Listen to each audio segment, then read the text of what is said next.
C'est enfin mon premier jour à l'aquarium, et le moins que l'on puisse dire est que je suis nerveuse. Reste calme, tu peux le faire. Tu es Ariel, pas Nira. Je suis déterminée, plein d'entrain. Ok, entrons dans le personnage. Sourire éclatant? Ok. Manière amicale? Vérifié. Accent d'Ariel? Ok. J'étais une sirène éblouissante. J'ai même laissé les petits enfants coller leurs autocollants sur ma queue de poisson pendant que je répondais à des milliards de questions sur Atlantica et mon prince Eric. Le dernier visiteur était une petite fille très gentille qui m'a offert une boîte de couverts de collection. Oh là là, un si joli peigne!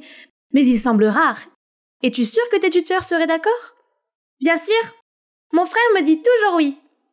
La petite fille a fait signe à quelqu'un dans la foule de venir. Et c'était Arsène? Comme le plus mignon des garçons de l'école? Nira? Oh mon Dieu, ton interprétation d'Ariel est parfaite. Je ne savais pas qu'il y avait ce côté de toi, De quoi parles-tu? Je ne connais pas cette Nira. Sentant la panique monter en moi, j'ai levé mon costume en queue de poisson et j'ai couru avec mes 2 pieds alors que tous les enfants me regardaient, choqués. Je n'ai jamais voulu décevoir ces enfants, mais j'avais le plus gros béguin pour Arsène et je ne m'attendais pas du tout à ce qu'il soit là et qu'il me voie comme ça. À l'école, j'étais une minable, une moins que rien. Mais quand je jouais, je me sentais invincible. Du moins jusqu'à ce que mon côté timide et introverti se mette en travers de mes rêves. Ce jour-là, le mentor de notre club de théâtre a annoncé que la pièce de l'école serait Legally Blonde. J'aime tellement ce film que je connaissais déjà toutes les répliques. Je ne pouvais pas laisser passer cette occasion. Alors quand le mentor a demandé qui voulait auditionner pour le rôle principal, Elle Woods, j'ai pris mon courage à 2 mains et j'ai levé la main. La salle entière s'est tue puis a soudainement éclaté de rire. Oh s'il te plaît, comment une minable comme toi pourrait jouer le rôle de la glamour Elle Woods? Le pire, c'est que le mentor était d'accord avec elle et a dit que je serais peut-être mieux placée pour le rôle de la cloueuse. Puis il a dit que le rôle principal devrait aller à quelqu'un qui est extraverti et influent, comme Elisa. Quoi? Elisa, la gamme d'émotions d'une cuillère à café? Je devais avoir ce rôle. Donc j'ai attendu jusqu'à la fin de la réunion, puis j'ai parlé au mentor en privé. Je suis désolée, mais je ne peux pas caster une Neil Woods qui a le trac. Nira, je te considère pour le rôle, mais seulement si tu me prouves que tu peux le faire sans que ta peur ne prenne le dessus. Essaye donc de t'entraîner en sortant en public et en interagissant avec des inconnus. Mets-toi à l'aise devant une foule. Tu peux faire ça?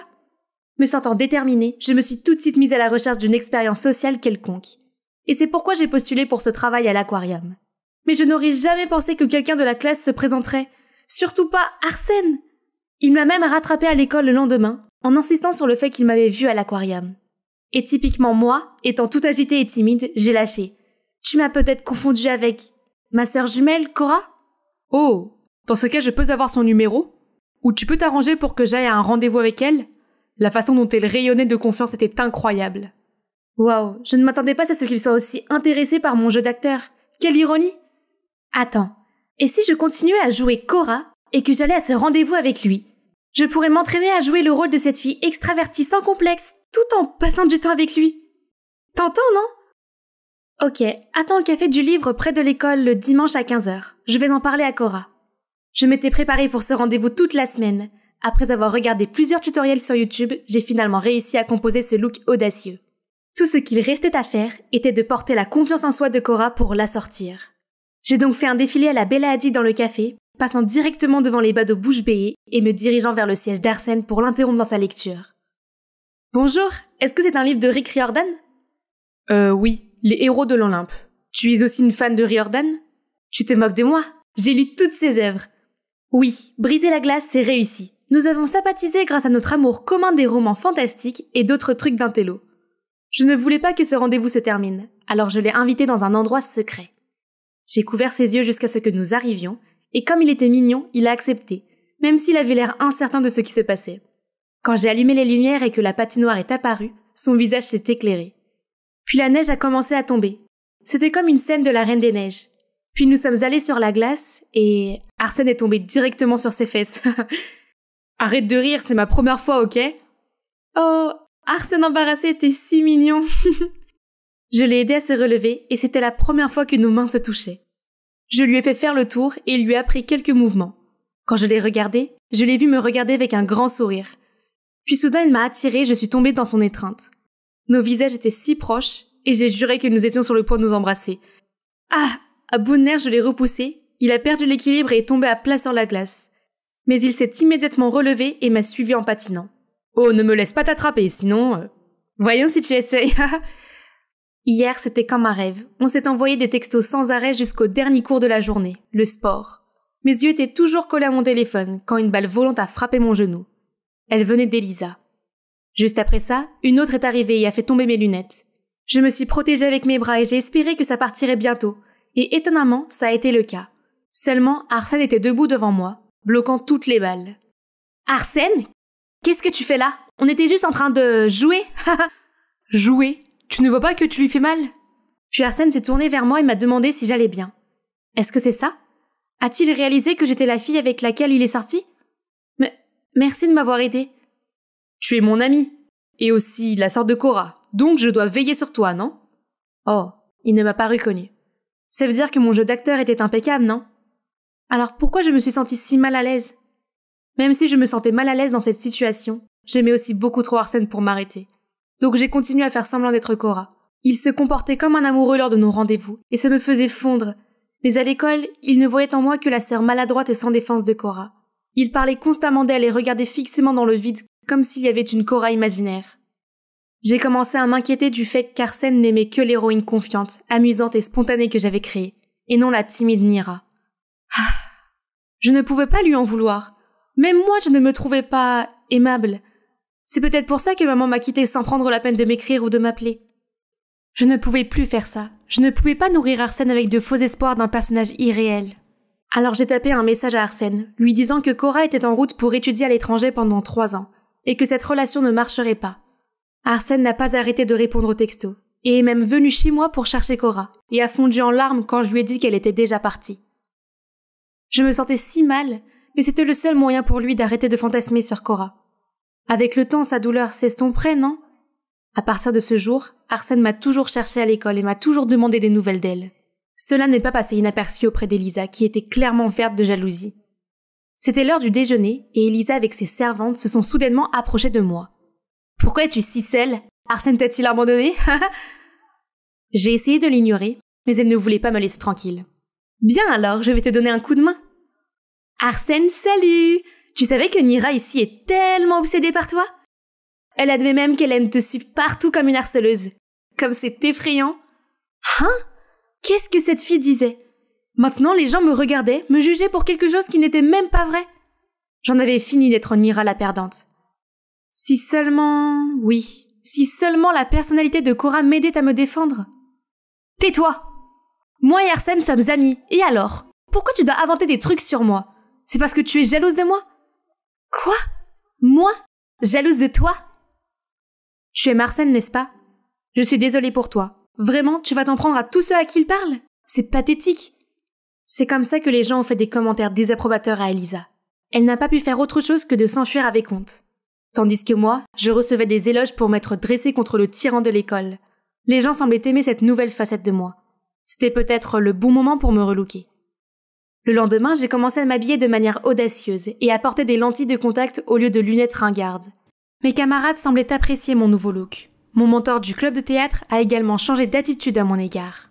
J'ai même postulé pour le conseil des élèves et ma popularité a augmenté, tout comme mon cercle d'amis. Le monde s'est ouvert à moi, mais bizarrement, être tout le temps entouré de gens me semblait inconfortable et épuisant. Je ne pouvais pas vraiment parler à l'un d'entre eux, car nous n'étions même pas proches. Je me sentais tellement exclue. Être dans le comité du conseil signifiait que j'étais nommée bachelorette d'une vente aux enchères de charité. Ce qui veut dire que tout le monde participant à cet événement enchérirait pour m'emmener à un rendez-vous, et l'argent de l'enchère allait au fond de l'école pour construire la nouvelle cafétéria. C'est comme ça que je me suis retrouvée ici, sur la scène de la vente aux enchères. J'ai fait de mon mieux pour paraître cool afin de récolter le plus d'argent possible. Les garçons ne cessaient de m'encourager, essayant de montrer leur charme, et j'ai essayé de flirter en retour en disant des bêtises et en leur faisant des clins d'œil. Une fois que les enchères ont été lancées, le chaos a commencé car les gens n'arrêtaient pas de monter leur numéro. 40 $, 60 $, 80 $. Soudain, j'ai réalisé que je ne voulais pas sortir avec l'un de ces gars. Je ne les connaissais pas du tout. Juste à ce moment-là, Arsène a crié depuis l'arrière. 500 $. 500 $ une fois, 2 fois, et vendu.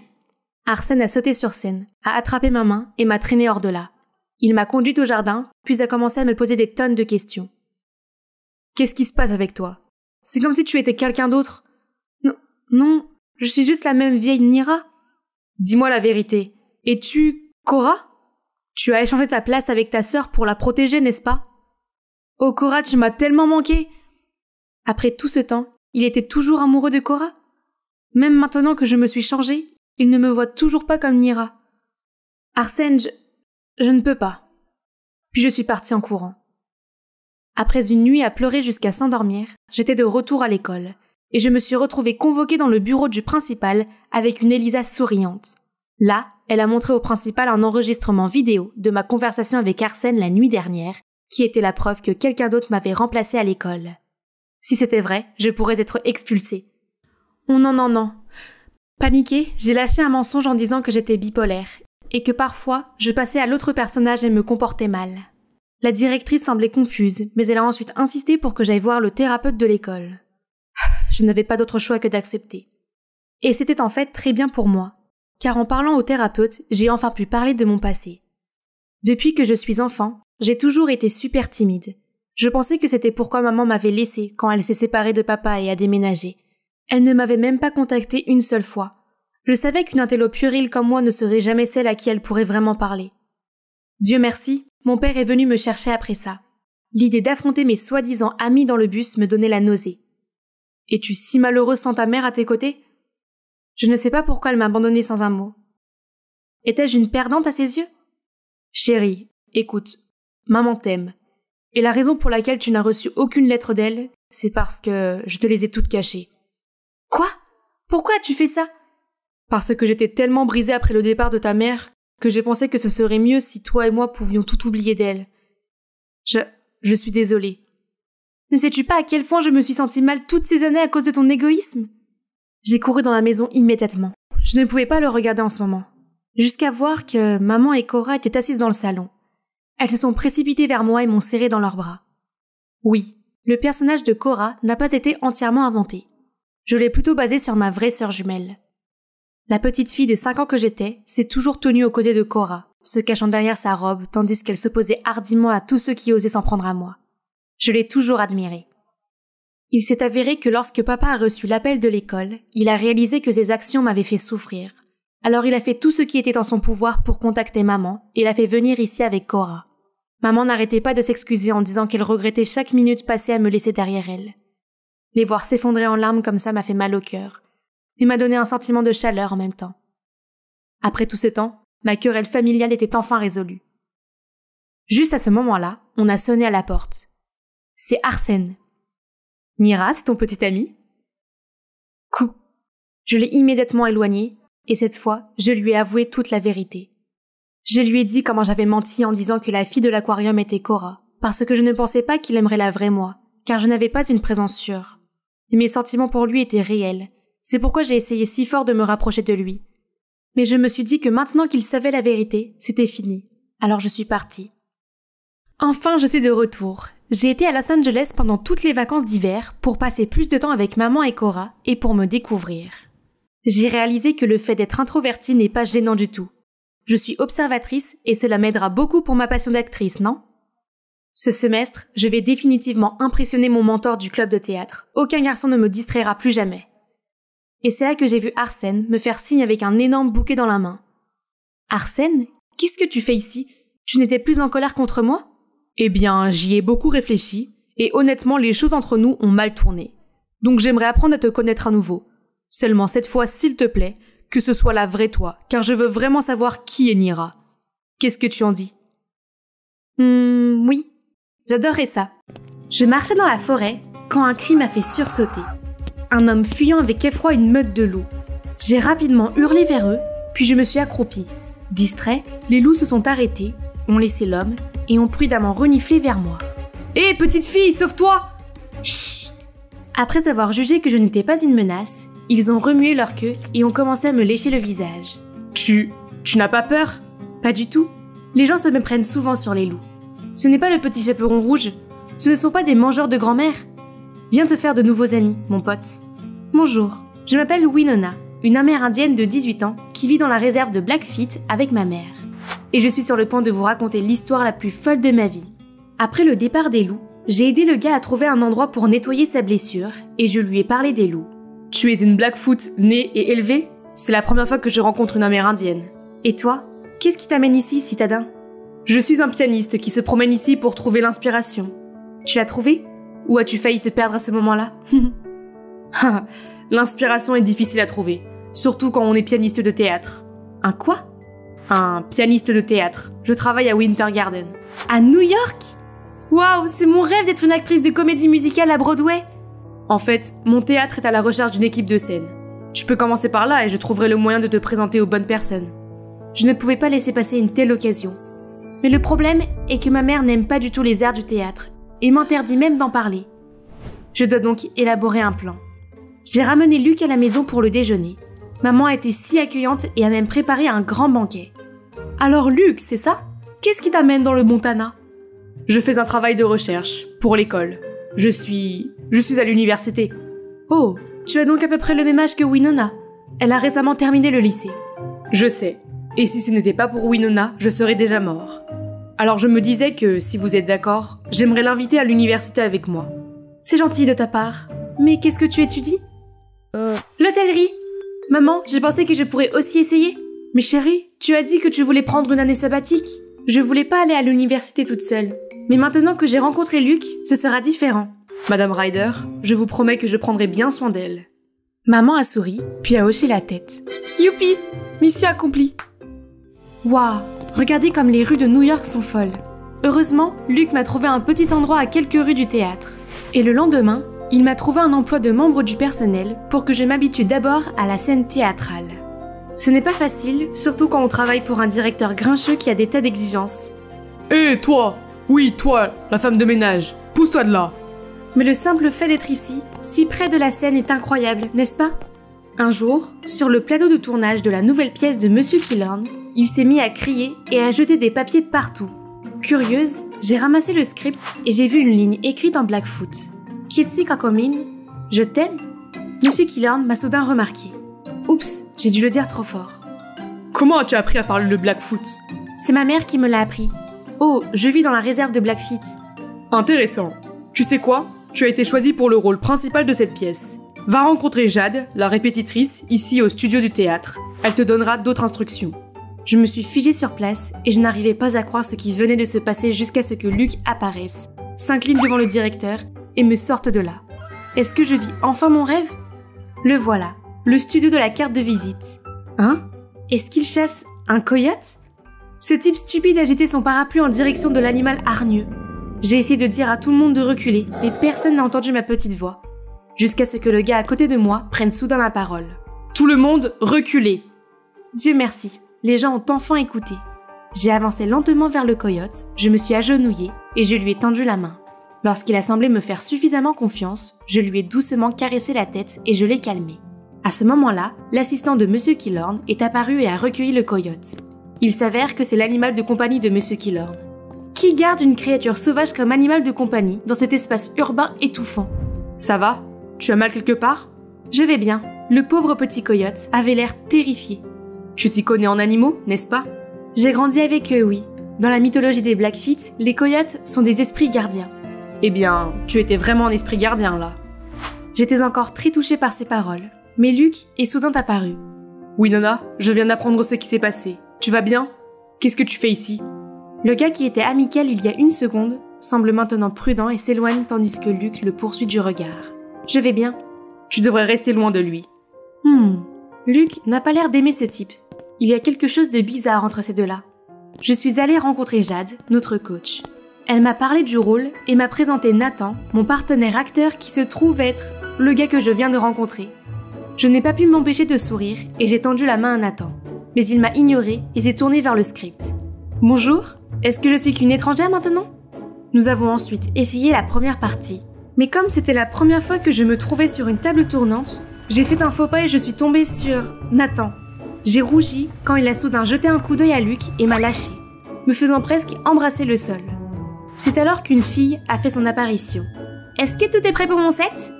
Tu es encore en retard, Stella. Et en fait, toi et Winona, allez toutes les deux vous entraîner et nous verrons qui est la meilleure pour le rôle. Winona qui? Comme si cette personne pouvait entrer et essayer de voler mon rôle. Quel snobisme! Elle a de la chance que cette personne ne veuille pas faire une scène dès son premier jour. Pendant la pause, j'ai interrogé Luc sur Stella. Stella est très talentueuse. Elle est merveilleuse en danse, en chant et en théâtre. Ce n'est pas étonnant, car elle s'entraîne depuis qu'elle est toute petite. C'est exactement pour ça qu'on devrait lui donner le rôle. C'est une perte de temps d'avoir affaire à des amateurs. C'était tellement grossier, j'ai eu du mal à croire qu'il était amical. Au cours des semaines suivantes, j'ai enfin pu mieux cerner mon personnage. Le personnage principal était une femme Blackfoot, douce et terre-à-terre. Facile, je n'ai qu'à faire semblant d'être ma mère. Seulement, mon intérêt amoureux sur scène, Nathan, rendait les choses difficiles. Sur scène, il refusait de me regarder dans les yeux, mais il n'avait pas ce problème lorsqu'il était avec Stella. Tous les jours, je déjeunais avec Luc pendant que Nathan et Stella ricanaient dans un autre coin, faisant comme s'ils étaient le couple le plus puissant ici. Sont-ils vraiment amoureux? Oh, Winona, s'il te plaît. Pourquoi devrais-tu t'en soucier? Après le déjeuner, j'ai ignoré les yeux brillants de Stella et je me suis concentrée sur le fait d'être l'amante de Nathan sur scène. Qu'est-ce que c'est que ce chant? Fais-moi une pause. Ça suffit, Stella. En fait, je viens d'informer Monsieur Kilhorn pendant le déjeuner que Winona obtient le rôle. Très drôle. Non, Stella, ce n'est pas une blague. Regarde tes performances ces derniers temps, c'est plutôt décevant. Winona, continue à faire du bon travail. Stella avait l'air d'avoir été vidée de son sang. J'ai regardé Luc avec enthousiasme, mais étrangement, il a eu l'air inquiet et a couru après Stella. Est-ce qu'il a des sentiments pour elle? Tu vois ça?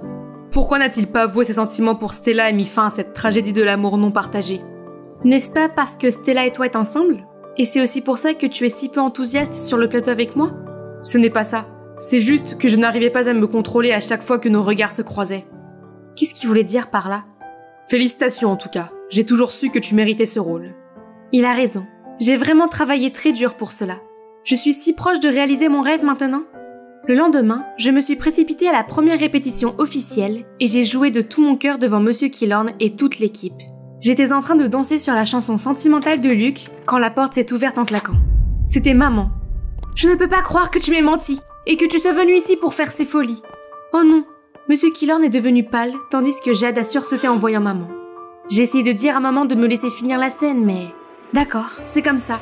Jusqu'à ce que tu reprennes tes esprits, tu n'es plus ma fille. Maman est partie en trombe. Monsieur Kilhorn a dit à tout le monde de faire une pause et est parti lui aussi. Je me suis précipitée pour demander à Luc s'il avait dit la vérité à ma mère. Mais alors qu'il bégayait, Monsieur Kilhorn s'est interposé entre nous.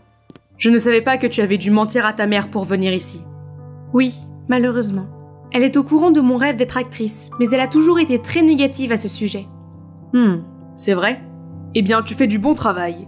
Continue à t'entraîner pour la pièce. Et peut-être, emmène-moi voir ta mère de temps en temps, et j'essaierai de lui expliquer. Encouragée par les commentaires du directeur, j'ai joué mon rôle avec confiance le lendemain. Pourtant, Jade semblait insatisfaite et a critiqué mes mouvements en disant qu'ils étaient trop rigides.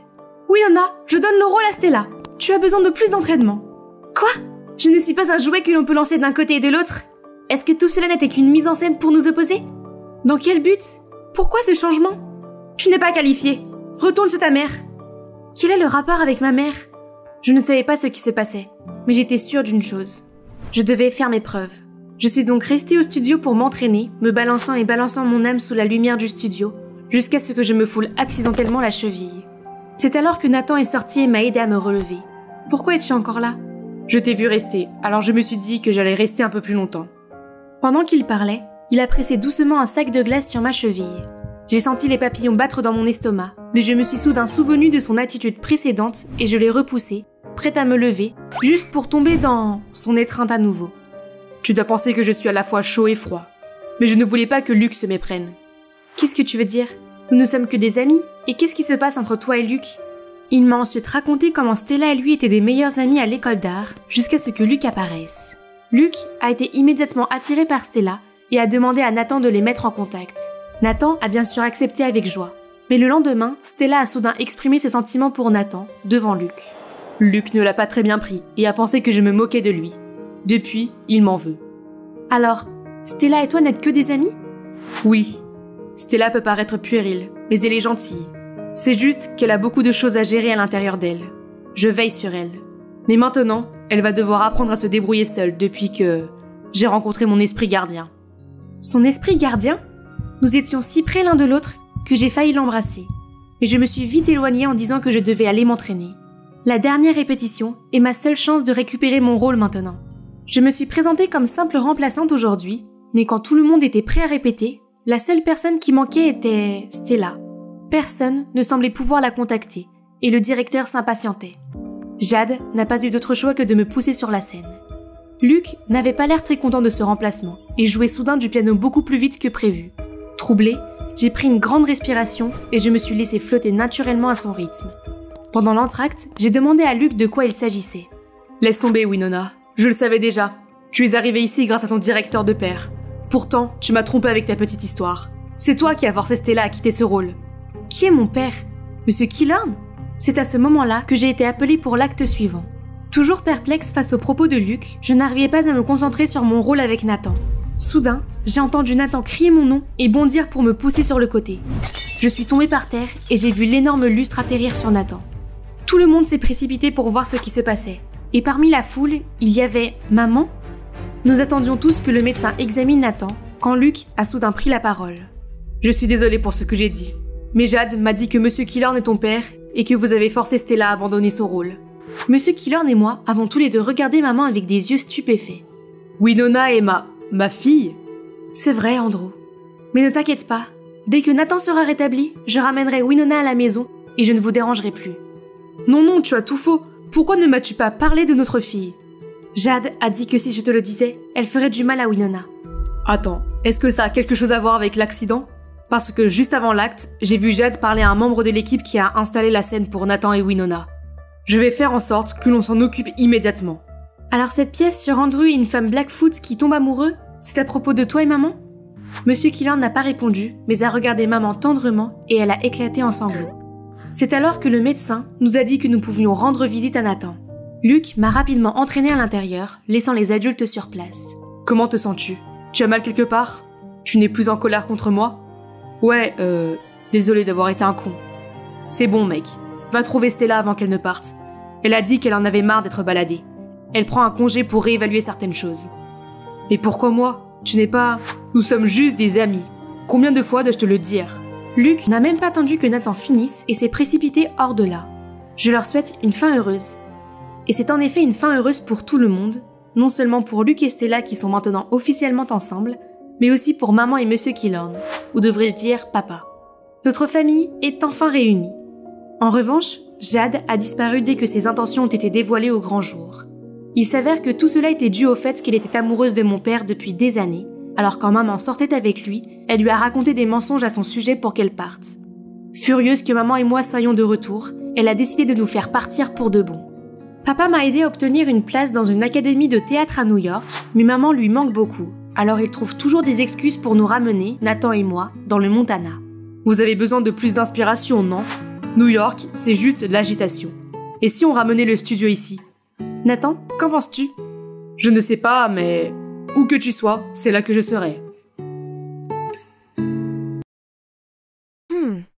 Je me demande ce qui prend autant de temps à Valérie. Elle est dans cette cabine d'essayage depuis des lustres. Valérie, tout va bien là-dedans? Ne force pas si ça ne rentre pas. Non, c'est la dernière robe du magasin. J'ai juste besoin de rentrer mon ventre un peu plus. Alors? C'est magnifique, n'est-ce pas? Valérie a fait un tour complet, puis soudain, essayé de se glisser dans une robe 2 tailles trop petite pour elle, et la robe s'est déchirée. Des rires ont éclaté autour de nous et Valérie est devenue écarlate, s'est empressée de payer la robe et m'a tirée hors du magasin. Pourquoi suis-je si grosse? Oh! Je veux juste me sentir jolie pour mon rencard. Si j'étais maigre comme toi, je n'aurais pas ce problème. Tu sais, c'est pas aussi facile que tu le penses d'être mince. Oui, vous m'avez bien entendu. Être mince a ses inconvénients. Tout d'abord, la mode. Mon cauchemar. Je dois porter une taille XS et les vêtements me pendent toujours dessus. En fait, la plupart de mes vêtements proviennent de magasins pour enfants. Alors je me sens si peu à la mode. Et puis en hiver, je dois porter des tonnes de couches juste pour ne pas mourir de froid. Et en été, je ne peux pas porter de jolis vêtements car je ressemble à un cintre. En plus de cela, parce que je suis si maigre, on me demande souvent de faire des trucs insensés. Une fois, j'étudiais dans ma chambre quand soudain j'ai entendu ma sœur Camilla m'appeler. Elle avait oublié ses clés et m'a obligée à passer par le petit trou de la fenêtre pour les récupérer. Sérieusement, je ne peux plus supporter ça. Puis, une autre fois, Valérie m'a fait ramper dans le casier de la classe pour l'aider à tricher à son test d'espagnol. Malheureusement, le professeur est entré pendant que cela se passait et m'a donné une semaine de retenue, bien évidemment. Oh mon Dieu, No Way Home est tellement bon. Je ne peux carrément pas penser à un seul point faible. Yep, la partie vers la fin... Oh! Ouais, devinez quoi? J'avais réussi à coincer mon pied dans une bouche d'égout. Mon Dieu, quelle malchance! J'ai essayé de dégager ma jambe, mais c'était en vain, elle ne bougeait pas. J'étais là, à paniquer à l'idée d'être coincée ici pour toujours, et mes amis se sont juste rassemblés et m'ont posé des tas de questions du genre « Madeleine, comment diable ton pied est-il entré dans une si petite fente ?»« Waouh, c'est incroyable !» Jayden, mon ami rat de bibliothèque, a même sorti une règle de son sac à dos et a commencé à mesurer la largeur de la fente. Pfff. Mes chers amis, je suis coincée ici. Arrêtez de rester bouche bée et aidez-moi. Finalement, ils ont essayé de m'aider à sortir, mais à la fin, nous avons dû appeler les pompiers. À ce moment-là, une foule immense s'était rassemblée autour de moi et des inconnus me filmaient.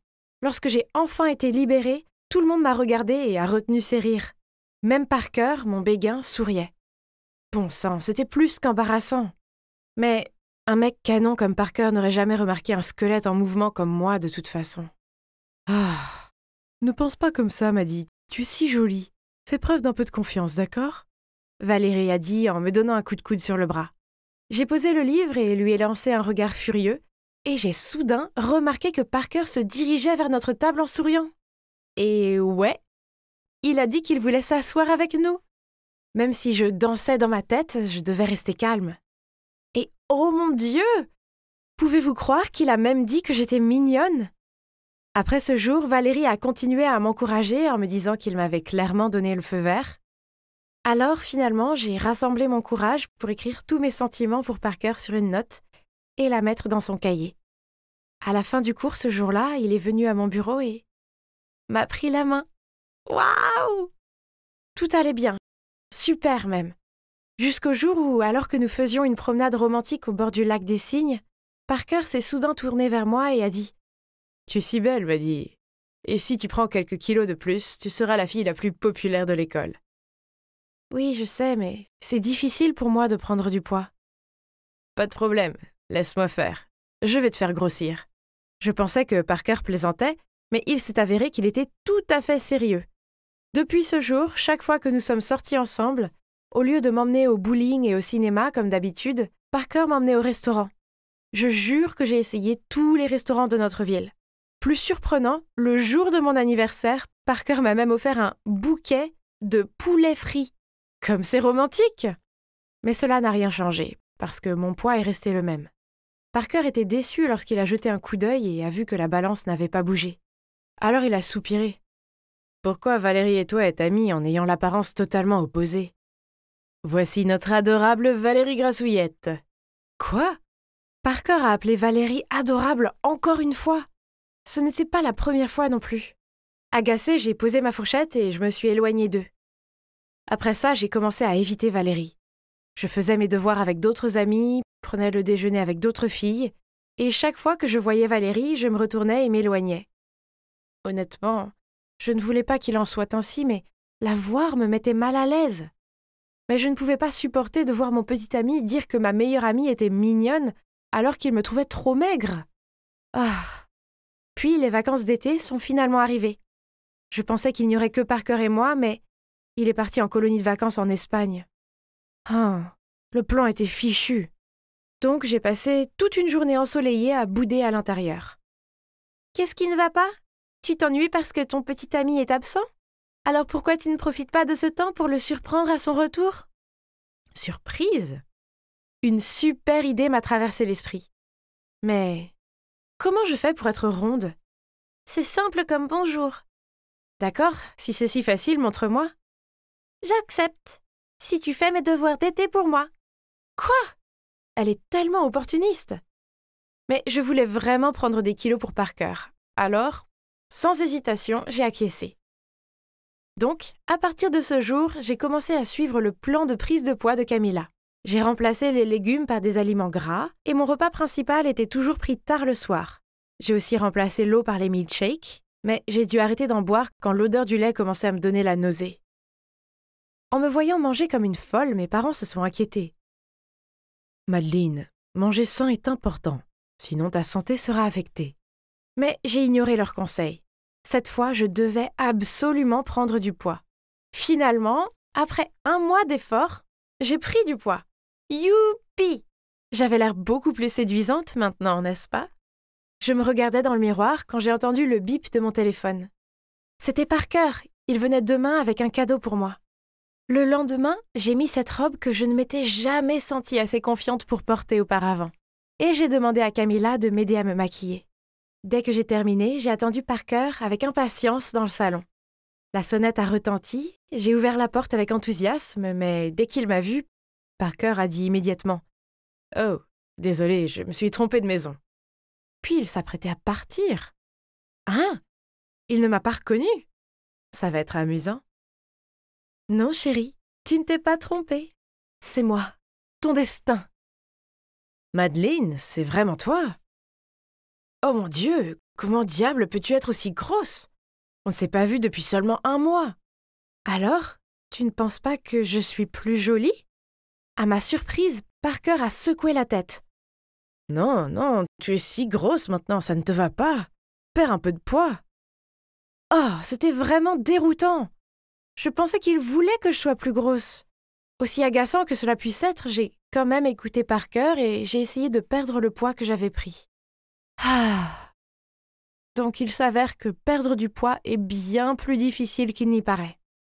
En fait, il est 1 million de fois plus difficile de perdre du poids que d'en prendre. Après 1 mois à manger sainement et faire du sport, j'ai pris un autre kilo. Oh! Arrête de manger ça. Tu abandonnes déjà? Tu dois faire plus d'efforts. Quoi? C'est juste du popcorn. Pourquoi doit-il être aussi grossier à ce sujet? Je te donne 2 semaines pour perdre du poids. Sinon, on est fini. Hein? Qu'est-ce qu'il vient de dire? Fini? C'est lui qui voulait que je prenne du poids en premier lieu. Maintenant, il me menaçait de rompre avec moi si je ne perdais pas de poids? C'est ridicule. Tu sais quoi? Pas besoin de 2 semaines. Mettons-y fin tout de suite. Il est clair que tu ne m'as jamais aimé du tout, tu n'aimes que mon apparence. Si tu tenais vraiment à moi, tu ne te soucierais pas de ma taille. Puis, je suis partie. Oh! Comment ai-je pu être aussi stupide? Pendant toute la durée de ma relation avec ce crétin de Parker, je l'ai suivi comme un aveugle. Je ne pensais qu'à lui faire plaisir, et cela m'a coûté beaucoup de choses, y compris ma meilleure amie. Je devais m'excuser auprès d'elle tout de suite. J'ai frappé nerveusement à la porte, puis j'ai attendu. Finalement, Valérie a ouvert la porte, mais en me voyant, elle s'apprêtait à la refermer. « Je suis désolée, laisse-moi juste t'expliquer, s'il te plaît. »« Valérie, je suis vraiment désolée. C'est seulement parce que j'avais peur que Parker me quitte pour toi. Mais je réalise maintenant que c'est un gros con et que j'ai été une idiote qui a toujours essayé de changer pour lui. »« Bon sang, tu es folle. Parker n'est absolument pas mon type. » Je me suis gratté la tête et je lui ai raconté à quel point Parker m'avait maltraitée et comment je l'avais bêtement écouté. Mon Dieu, quel connard! Puis elle m'a pris dans ses bras. Valérie m'a avoué qu'elle avait essayé de perdre du poids en réduisant son apport calorique, mais que les kilos ne disparaissaient pas. Et que, pire encore, elle se sentait faible et fatiguée en permanence. J'ai hoché la tête en accord avec elle. Donc, à partir de ce moment-là, Valérie et moi avons fait la promesse de nous aimer, quelle que soit notre taille, et de ne laisser personne essayer de nous changer. Regardez, ce sont Walker et Joel, nos formidables petits amis qui nous aiment comme nous sommes. Vous savez quoi? Ça fait trop bien de ne pas se soucier ce que les autres pensent.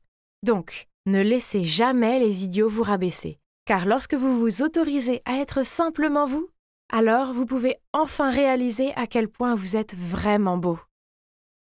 Donc, me voilà en train de pratiquer cette pose délicate. Je ne dois pas tomber. Rose, redresse ton dos, accroche-toi. Tu peux le faire. Sébastien, mon professeur de yoga. Vous voyez ça? Il y a plus d'une dizaine de personnes dans cette classe, pourtant, il n'encourage que moi. Cela voudrait-il dire qu'il m'aime bien? Je n'avais pas besoin de me regarder dans un miroir pour savoir que mes joues étaient rouges. Au fait, je m'appelle Rose. J'ai 18 ans, je suis célibataire.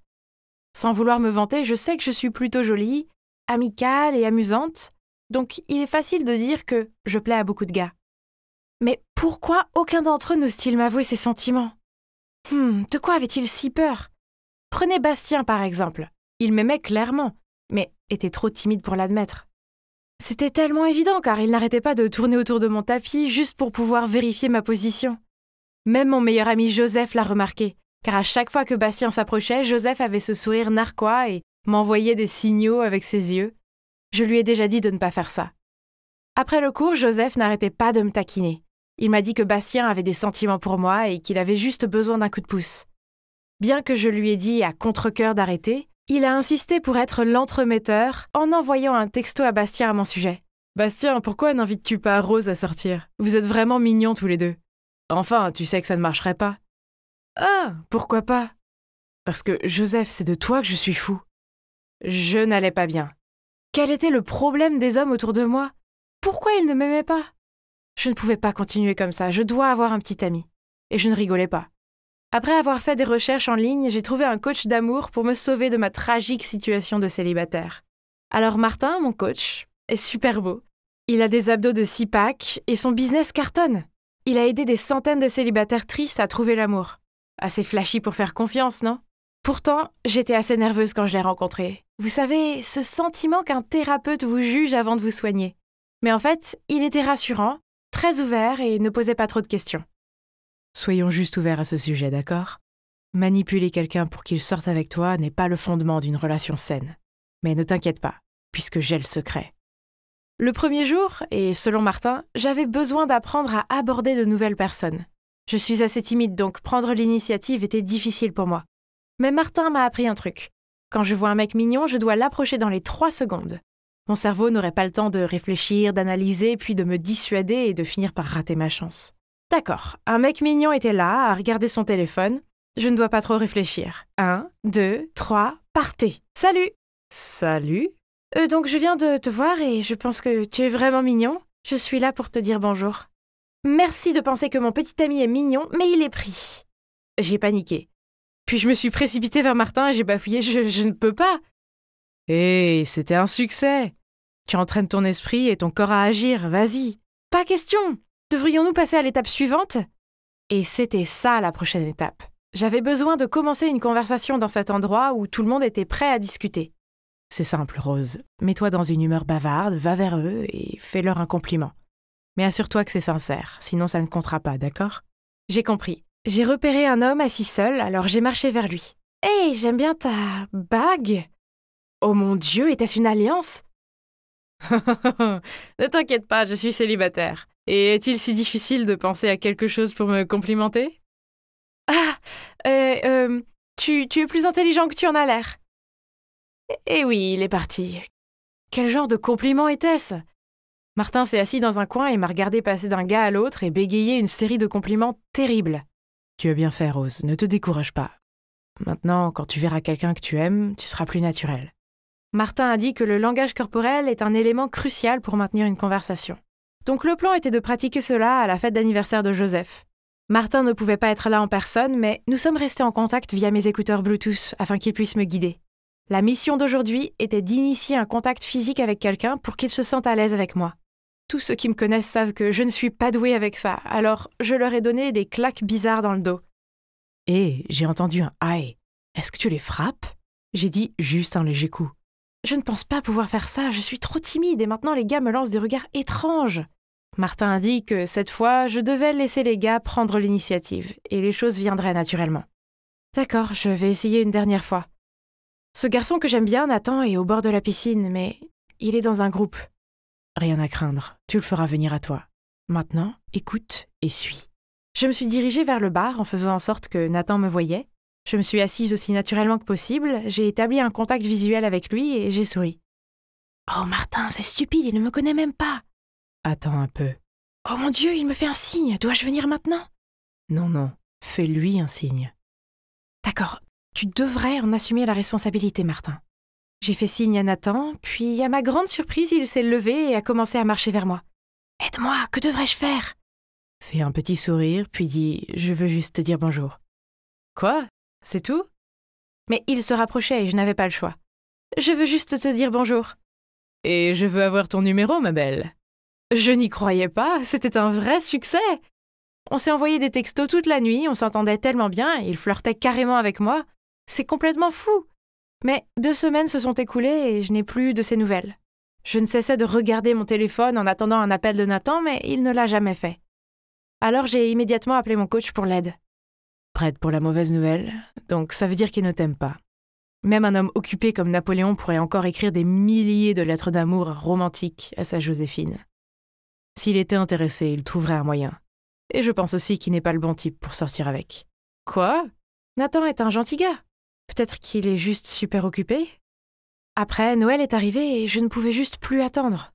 J'ai trouvé le courage d'inviter Nathan à sortir, mais devinez quoi? Il m'a invité chez lui pour profiter de Noël avec sa famille à la place. Oh waouh! Il voulait me présenter à sa famille, c'était énorme! Cela signifiait qu'il prenait vraiment notre relation au sérieux, n'est-ce pas? Mais quand nous sommes arrivés chez Nathan, à ma grande surprise, ce n'était qu'un petit appartement et clairement pas assez grand pour toute une famille. En voyant mon air confus, Nathan m'a dit que sa famille avait dû changer ses plans et sortir, ce qui était mieux car nous aurions plus de temps ensemble. Soudain, j'ai vu la silhouette d'une fille en robe rouge dans sa chambre.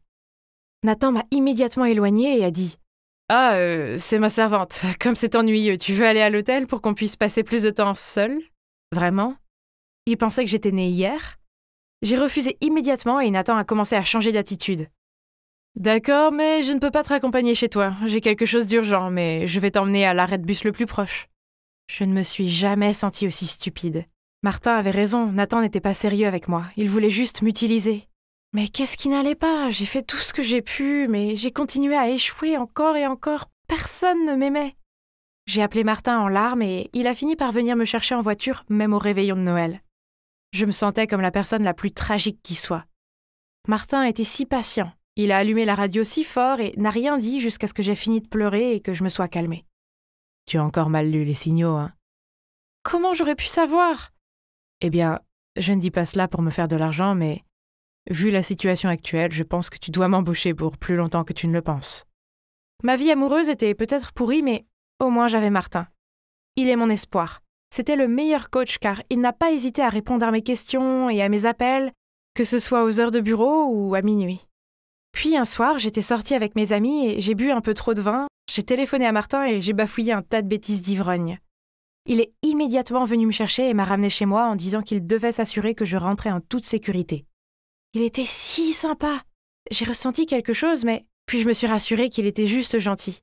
Mais Joseph a insisté que Martin agissait comme ça seulement parce qu'il m'aimait bien. Après avoir vu tout ce qu'il a fait, tu dois encore t'interroger sur ses sentiments. Quel idiote! Crois-moi, je ne me trompe pas cette fois. Monsieur Sixpack est certainement fou de toi. Bravo! En y réfléchissant, cela avait du sens. Alors j'ai commencé à traquer mon coach sur les réseaux sociaux et à rêver de lui toute la journée. Puis, en suivant les conseils de Martin, que je devais avouer mes sentiments, le soir de la Saint-Valentin, j'ai préparé moi-même une boîte de chocolat et je les ai apportés chez lui. J'ai pris une profonde inspiration, puis j'ai sonné à la porte. Mais ensuite, je l'ai vu à la porte en train de tenir la main d'une autre fille. J'ai dit maladroitement « Tu ne m'aimes pas? Je veux dire, tu m'as appris que quand un mec aime une fille, il sera toujours là pour elle. Tu es venu me chercher au milieu de la nuit. Tu m'as toujours écoutée et réconfortée quand j'étais triste. Tu m'as même acheté du thé chaud quand j'ai mes règles. Est-ce que tout ne correspond pas? Rose, je voulais juste être gentille. Désolée, mais tu as confondu les signaux encore une fois. » J'étais complètement abasourdie. Je ne pouvais pas supporter l'idée de revoir Martin, plus jamais. Alors je l'ai bloqué de ma vie. Oh. Les jours suivants, j'étais dans une variété d'états émotionnels, du stress extrême, du chagrin, du cœur brisé, de l'embarras, puis de la déception à cause de mon illusion inutile. J'ai lutté contre l'insomnie presque chaque nuit et j'ai essayé d'enterrer mes sentiments en mangeant de la malbouffe. À peine 2 semaines plus tard, je me suis regardée dans le miroir, j'avais des cernes sous les yeux, ma peau était sèche et squameuse, je me sentais gonflée et paresseuse la plupart du temps. Me voir ainsi me rappela quelque chose que Martin avait dit. Comment peux-tu t'attendre à ce que quelqu'un d'autre t'aime si tu ne t'aimes pas toi-même? Je savais que je devais changer, alors j'ai commencé à manger plus sainement, à faire de l'exercice et à trouver du temps pour moi. Et vous savez quoi? Ça a marché. Maintenant, je peux enfin dire que je vois ma propre valeur et je ne permettrai plus jamais à un homme de me maltraiter. Et si cela signifie que je vais rester célibataire, alors ce sera comme ça. Je suppose que je dois beaucoup à Martin. Je veux dire, il m'a beaucoup appris. Maintenant, même si je suis toujours célibataire, j'en profite. Il y a des choses bien plus importantes que d'avoir un petit ami, n'est-ce pas? Mais attendez, est-ce que ce barista me faisait un clin d'œil? Oh mon Dieu, il y a un post-it avec son numéro sur ma tasse de café. Que devrais-je faire? Hey, sortir avec un gars du café est une affaire risquée. Pourquoi, coach? Imagine qu'un jour votre relation tourne mal et que tu veuilles une tasse de café pour soulager ton cœur, mais tu dois également le voir ici. Gênant, hein? Vraiment un pro. Mais alors, pourquoi fais-tu cette conversation gênante? Rose, je suis peut-être un love coach, mais même moi, je me trompe parfois. Quand il s'agit de mon cœur, toutes les théories sont absurdes. S'il te plaît, montre-moi comment aimer naturellement. Eh bien, comme vous pouvez le voir, je sors avec mon coach d'amour. Mais maintenant, notre amour ne s'applique à aucun cliché. Au lieu de ça, nous restons nous-mêmes et nous sommes tous les deux plus heureux que jamais. Si vous êtes dans une crise d'amour, ne vous inquiétez pas. Laissez l'amour arriver quand il sera temps et suivez votre cœur. C'était une journée normale et ennuyeuse à l'épicerie. J'empilais du lait dans le réfrigérateur quand Camilla, ma collègue de travail, est venue me dire « Leila, tu dois m'aider, j'ai un rendez-vous demain soir, mais je suis occupée. Tu pourrais y aller à ma place. » Attends, quoi? Je ne connais même pas ton rencard. En plus, j'ai un petit ami, Lorenzo, tu te souviens? Elle a commencé à m'expliquer ce service de rencontre et m'a assuré qu'il était 100% légal. Il s'agissait principalement d'hommes solitaires qui voulaient de la compagnie. Tout ce que j'avais à faire était de leur parler et bien sûr, les câlins et les baisers sont strictement interdits. Et à la fin du rendez-vous, il me payait. Non, merci. Pas question que je fasse ça. Après mon travail, je suis rentrée chez moi et j'ai vu ma propriétaire devant ma porte. Elle s'est mise à me crier dessus que je lui devais encore 5 mois de loyer et que si je ne payais pas avant la fin de la semaine, elle me mettrait dehors. Je l'ai suppliée de me donner plus de temps, mais c'était inutile. Mon Dieu, que faire? Où pourrais-je trouver autant d'argent dans un délai aussi court? Oh, attends une minute. Et le service de rencontre de Camilla? On dirait que je n'avais plus le choix. Alors, je l'ai appelée et j'ai accepté d'aller à ce rendez-vous. Je suis donc là pour mon étrange soirée de rendez-vous. J'ai mis la robe la plus basique que j'ai pu trouver. Oh là là, je me suis sentie nerveuse. Je ne sais pas quoi dire ni comment agir. Oh, ça doit être lui. Mon Dieu, Camilla! Comment a-t-elle pu oublier de mentionner que ce type avait la cinquantaine? Les gens vont penser que c'est mon sugar daddy. Reste concentrée, Leila. Je ne pouvais pas abandonner car ma maison en dépendait. Alors je me suis approchée lentement de l'homme. Au début, il avait l'air surpris. C'est logique, je veux dire, il s'attendait à Camilla. Je lui ai expliqué la situation et il n'était pas du tout en colère. Il m'a juste souri et nous avons commencé à parler. Il s'appelle Monsieur Henry. Il a perdu sa femme il y a 2 ans et depuis, il se sent seul et a besoin de quelqu'un à qui parler. C'est pourquoi il a commencé à utiliser ce service. C'était en fait assez facile de parler avec lui, donc la soirée s'est passée sans aucun problème. Après le rendez-vous, il m'a tendu une enveloppe et m'a dit combien il me remerciait d'avoir écouté ses soucis. J'avais hâte de rentrer chez moi et d'ouvrir l'enveloppe. Mais il a commencé à parler de son fils au cœur brisé. Soudain, il m'a demandé si je voulais lui parler. Évidemment, j'ai refusé car c'était un geste unique pour aider Camilla. De plus, j'ai un petit ami. Et d'ailleurs, il serait furieux si jamais il apprend ça.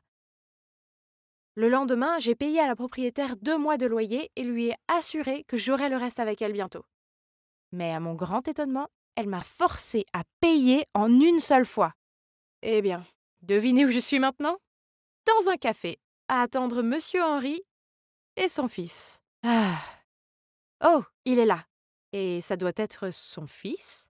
Bon sang, pourrait-il avoir l'air encore plus ennuyé? Bonjour, je suis Leila, enchantée. Arrêtez ça, je suis ici seulement parce qu'il m'y a forcé. Alors finissons-en. Leila, merci d'être venue.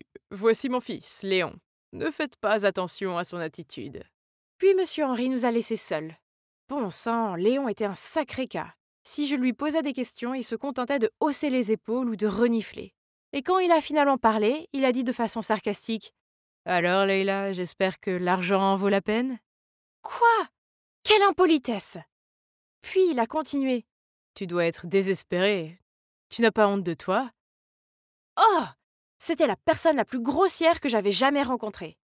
Mais oui, j'avais désespérément besoin d'argent. Alors, j'ai pris une grande respiration et j'ai commencé à lui parler de moi. À la fin du rendez-vous, je lui ai dit au revoir et je suis partie. Quelle expérience désagréable. Mais au moins, c'était la fin, non? Pas du tout. Monsieur Henry m'a demandé de rencontrer Léon plusieurs fois. Qui étais-je pour refuser? J'avais besoin d'argent. Mais Léon commençait à me taper sur les nerfs, car tout ce qu'il faisait, c'était s'affaler sur son siège, avaler sa boisson et ne rien dire. Donc c'était à moi de faire toute la conversation. J'ai commencé à lui raconter toutes sortes de choses sur mon passé, ma famille et mes amis, et même sur mes projets d'avenir. Et Léon est resté assis là, à tout écouter. Et ça s'est finalement terminé, et Monsieur Henry m'a payé pour que je n'ai plus jamais à rencontrer Léon. Parce que les dernières semaines avaient été occupées à sortir avec Monsieur Henry et son fils, je n'avais pas beaucoup vu Lorenzo. Donc le week-end dernier, je l'ai invité chez moi et j'ai cuisiné pour lui. Nous étions sur le canapé à nous câliner en regardant un film quand Lorenzo a dit d'un ton sérieux « Leila, nous devons parler. » Mais soudain, mon téléphone a sonné. C'était Monsieur Henry. Je me suis rapidement précipitée sur le balcon pour décrocher. Il voulait que je sois la compagne de Léon au mariage de son fils aîné et il était prêt à payer le double. Oh, cela semblait horrible, mais en plus du loyer, je devais aussi payer les frais d'université et la nourriture et mon maigre revenu de l'épicerie était loin de couvrir tout cela. J'ai donc accepté à contre-cœur. Quand je suis retournée à l'intérieur, j'ai demandé à Lorenzo ce qu'il voulait me dire. Il a répondu avec hésitation qu'il devait partir en voyage d'affaires pour 2 semaines. Peut-être que c'était mieux car je pouvais partir avec Léon sans m'inquiéter pour mon petit ami. Oh, je me sentais si coupable! Je jure que c'est la dernière fois que je fais ça. Léon est venu me chercher et dès qu'il m'a vue dans ma robe, il a insisté pour que je ne porte pas une chose aussi laide. Oh, il était tellement grossier! Je lui ai dit que je n'avais rien d'autre, alors il m'a conduite à une boutique de robes et a demandé au personnel de m'apporter la plus belle robe du magasin pour l'essayer. Oh mon Dieu, elle était magnifique! J'étais bouleversée quand je me suis vue dans le miroir. Eh bien, j'étais vraiment superbe dans cette robe. Et Léon devait le penser aussi car il ne pouvait pas détacher ses yeux de moi. C'est une honte que je ne puisse pas me le permettre. Mais avant que je puisse l'arrêter, il a continué et l'a payé. Oh, quelle frustration! J'attendais que le mariage commence pendant que Léon flirtait avec quelques filles. Dieu merci, Lorenzo n'était pas comme ce crétin. Puis, tout le monde a rejoint sa place et le mariage a commencé. Le marié s'est dirigé vers l'autel dans ce costume luxueux. Mec, ça doit être bien d'être riche. Mais, n'est-ce pas... C'est Lorenzo! Mon Lorenzo! Nos regards se sont croisés et il avait l'air aussi choqué que moi. Mais au lieu de courir vers moi et de tout m'expliquer, il m'a juste ignoré et a continué avec le mariage. J'ai dû les regarder prononcer leurs vœux, échanger les alliances et s'embrasser. J'ai cru que j'allais m'évanouir d'une minute à l'autre. Puis, à la réception du mariage, Léon m'a traîné vers Lorenzo et m'a présenté comme sa petite amie. Une véritable folie. Puis une jolie fille a distrait Léon à nouveau et il a couru après elle. Alors Lorenzo m'a immédiatement tiré vers la cage d'escalier. « Pourquoi es-tu ici avec mon frère? Est-ce que tu m'as trompé tout ce temps? Sérieusement? Et toi alors, je ne suis pas celui qui vient de se marier? » Laisse-moi t'expliquer, ce n'est pas ce que tu crois. À ce moment-là, Léon est apparu et a demandé pourquoi nous étions là à discuter. Je lui ai répondu que j'essayais de trouver les toilettes. Puis je lui ai demandé de me ramener chez moi car j'avais mal à la tête. C'était si troublant. Comment mon parfait petit ami pouvait-il être marié à quelqu'un d'autre? Il n'arrêtait pas de m'envoyer des SMS disant qu'il voulait me rencontrer. Oh! Je suppose que je dois au moins l'écouter. Le lendemain, je l'ai rencontré au musée où nous avons eu notre premier encart. Donc, sa femme, Sandra, est la fille d'un homme d'affaires fortuné qui possède l'une des plus grosses sociétés de la ville. L'entreprise familiale de Lorenzo est très endettée, alors son père l'a forcé à épouser Sandra pour sauver l'entreprise. Crois-moi quand je te dis que je n'ai aucun sentiment pour Sandra, c'est juste du business. Je n'aime que toi. S'il te plaît, ne me quitte pas. Je te promets que dès que la société sera rétablie, je demanderai le divorce. Et vous devez penser que je suis folle. Mais je l'aime toujours, moi aussi. Et puis, si le mariage n'est que temporaire pour qu'il puisse sauver l'entreprise familiale, alors c'est compréhensible, non? Il m'a embrassée et est parti. Mais après ça, Lorenzo a changé. Chaque fois que je l'appelais, il me disait qu'il était occupé et qu'il me rappellerait, mais il ne l'a jamais fait. Je suppose que la vie de couple le préoccupait. Comme si cela n'était pas assez frustrant, j'ai dû supporter Léon. Il n'arrêtait pas de venir chez moi et de m'embêter. Une fois, il est arrivé ivre, se plaignant de son ex-petite amie qui venait d'épouser quelqu'un d'autre. Oui, évidemment, c'est loin d'être pire que mon petit ami, actuel, qui vient de se marier. J'ai essayé de le mettre dehors, mais il s'était déjà endormi sur mon canapé. Le lendemain matin, Léon a trouvé dans la cuisine une photo de moi et Lorenzo et a demandé pourquoi nous étions dessus. Alors je lui ai expliqué que nous étions un couple. Léon a commencé à rire et à me traiter de ridicule. Nous nous sommes disputés et à la fin je l'ai fait partir. Je me fiche de ce que tout le monde pense. Je crois à Lorenzo. Puis, quelques jours plus tard, je sortais du collège quand j'ai vu Monsieur Henry qui m'attendait. Il a poussé un léger soupir, puis a dit « Je vais être bref. Reste loin de Lorenzo. Il est marié. Leila, je t'aime bien, mais si tu essayes de perturber le mariage de Lorenzo, je n'hésiterai pas à te compliquer les choses. » Oh mon Dieu!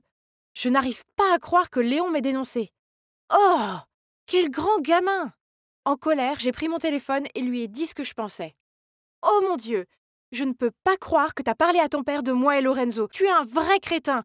Laisse-nous tranquilles et occupe-toi de tes affaires. Si tu fais confiance à Lorenzo, alors c'est ton problème. Mais il n'est pas aussi innocent qu'il le prétend. Lui et papa feraient tout pour l'entreprise. Qu'est-ce que ça veut dire? J'ai raccroché sans le laisser dire un mot de plus. Cet abruti n'a même pas essayé de dissimuler son action. Je ne pouvais pas les laisser faire. Je devais me battre pour nous. Le lendemain, je suis entrée directement dans le bureau de Monsieur Henry, même si sa secrétaire a essayé de m'en empêcher. Je lui ai dit en face que je n'abandonnerais jamais Lorenzo malgré ses menaces. Et tu sais quoi? Forcer ton fils à se marier juste pour sauver l'entreprise fait de toi un lâche. Monsieur Henry a éclaté de rire. Eh bien, ce qui s'est passé ensuite était loin d'être drôle. Il s'avère que c'était l'idée de Lorenzo d'épouser Sandra. Léon avait raison, les deux feraient tout pour l'entreprise. Une autre chose, Léon n'a pas dit à Monsieur Henry pour Lorenzo et moi. Monsieur Henry nous a vu parler au mariage, alors il a engagé quelqu'un pour enquêter sur nous. J'avais totalement tort à propos de Léon. Juste à ce moment-là, Lorenzo est entré et s'est arrêté net en me voyant. « Leila, qu'est-ce que tu fais ici ?»« Sale menteur! Je ne peux pas croire que je t'ai fait confiance !»« S'il te plaît, écoute-moi. » J'ai pris le café glacé du bureau de Monsieur Henry et je l'ai jeté sur le visage menteur de Lorenzo. On est fini! Submergée par les émotions et me sentant comme une énorme idiote, je me suis précipitée dans le bar le plus proche pour noyer mon chagrin. J'étais sur le point de boire mon 4e verre quand une main m'a arrêtée. Oh, Lorenzo peut-il me laisser tranquille? Mais c'était Léon. Pourquoi es-tu si gentil avec moi? Je t'ai blâmé pour l'avoir dit à ton père. Tu devrais me détester. Parce que je t'aime bien. J'ai eu l'impression que la pièce tournait en entendant ces mots. Puis tout s'est lentement éclairci. Léon était dévasté quand sa petite amie a rompu avec lui. Mais puis il a découvert qu'elle l'avait fait pour être avec son frère. Oui, vous avez bien entendu, son ex n'était autre que Sandra. Au début, Monsieur Henry a forcé Léon à épouser Sandra pour le bien de l'entreprise. Même si Léon était fou d'elle, il ne voulait pas l'épouser sous ces conditions. Lorenzo a surpris leur conversation, alors, pour gagner la confiance de son père, il a éloigné Sandra de Léon. Cette famille était folle. Je ne voulais plus jamais rien avoir à faire avec aucun d'entre eux. Alors j'ai rejeté les sentiments de Léon, j'ai quitté le bar en courant et j'ai totalement coupé les ponts avec eux. Alors, et maintenant? J'ai obtenu mon diplôme le mois dernier et j'ai décidé que j'avais besoin d'un nouveau départ dans une toute nouvelle ville. Jusqu'ici, tout va bien. J'ai un nouveau travail que j'adore et c'est tellement bon de savoir que je ne vais pas tomber sur ce crétin de Lorenzo ou son père. Je sais ce que vous vous demandez. Et pour Léon? Eh bien, un jour, je sortais de mon appartement quand j'ai vu un visage familier. Oui, c'était lui. Lorsque Léon a appris que je déménageais dans une autre ville, il a déménagé aussi. J'ai trouvé ça mignon qu'il soit prêt à laisser sa famille, ses amis et son travail derrière lui juste pour être avec moi. Peut-être qu'il est temps de m'ouvrir à lui. Vous ne croyez pas? Eh bien, le temps nous le dira. Dommage que mon histoire doive se terminer ici. J'étais là, au beau milieu de l'appartement de Christian, avec un regard abasourdi sur mon visage. Je savais que j'étais sortie avec beaucoup de gars, mais pouvait-il y en avoir tellement que j'étais accidentellement sortie 2 fois avec ce gars? J'ai jeté un autre coup d'œil dans la pièce. Oh mon Dieu, cette lampe affreuse et cette cuisine minuscule me semblaient vraiment familières. Je me sentais mal à l'aise alors que je m'asseyais sur le canapé et fixais la guitare. Bon, maintenant, j'étais sûre d'être déjà venue ici auparavant. Paniquée, j'ai prétexté que mon émission préférée était sur le point de commencer et que je devais rentrer chez moi. Puis je me suis enfuie. À partir de ce moment-là, j'ai évité Christian à tout prix. Il a essayé de m'appeler et de m'envoyer des messages plusieurs fois, mais je les ai tous ignorés. Comment était-il possible que je ne me souvienne pas être sortie avec lui? Je veux dire, d'accord, je suppose que j'ai eu quelques rendez-vous récemment, mais ce n'était pas assez pour sortir avec moi jusqu'à l'oubli, non? D'ailleurs, si c'était le cas, ne devrait-il pas être capable de me reconnaître aussi? Le jour de notre rencontre, j'étais de mauvaise humeur et je noyais mon chagrin dans un bar. J'avais un peu trop bu, alors quand je suis sortie et que j'ai accidentellement heurté Christian, j'ai commencé à lui en vouloir. Mais, au lieu d'ignorer une fille ivre, il s'est assuré que je rentrais chez moi saine et sauve.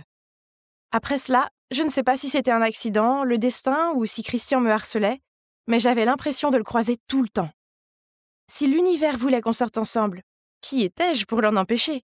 J'ai donc commencé à lui parler et il s'est avéré que nous nous entendions très bien. Et puis, bien sûr, est venu le jour où il a lâché la bombe. Il a dit qu'il m'aimait bien. Et je l'aime bien aussi. Donc, on a commencé à sortir ensemble. Maintenant, tu as vu à quel point c'était mal? Si je suis son ex, pourquoi m'a-t-il approché? Et puis, je veux dire, quelles sont les chances que nous n'ayons aucun souvenir l'un de l'autre? Ou faisait-il semblant de ne pas me connaître? Si c'est le cas, alors quels étaient ses objectifs? Oh, la meilleure chose à faire est de le larguer en premier, non? Problème résolu. Mais un jour, en rentrant de l'université, j'ai trouvé Christian devant ma porte avec un grand sac de courses. Il est venu me faire à dîner. Oh, c'est plutôt gentil.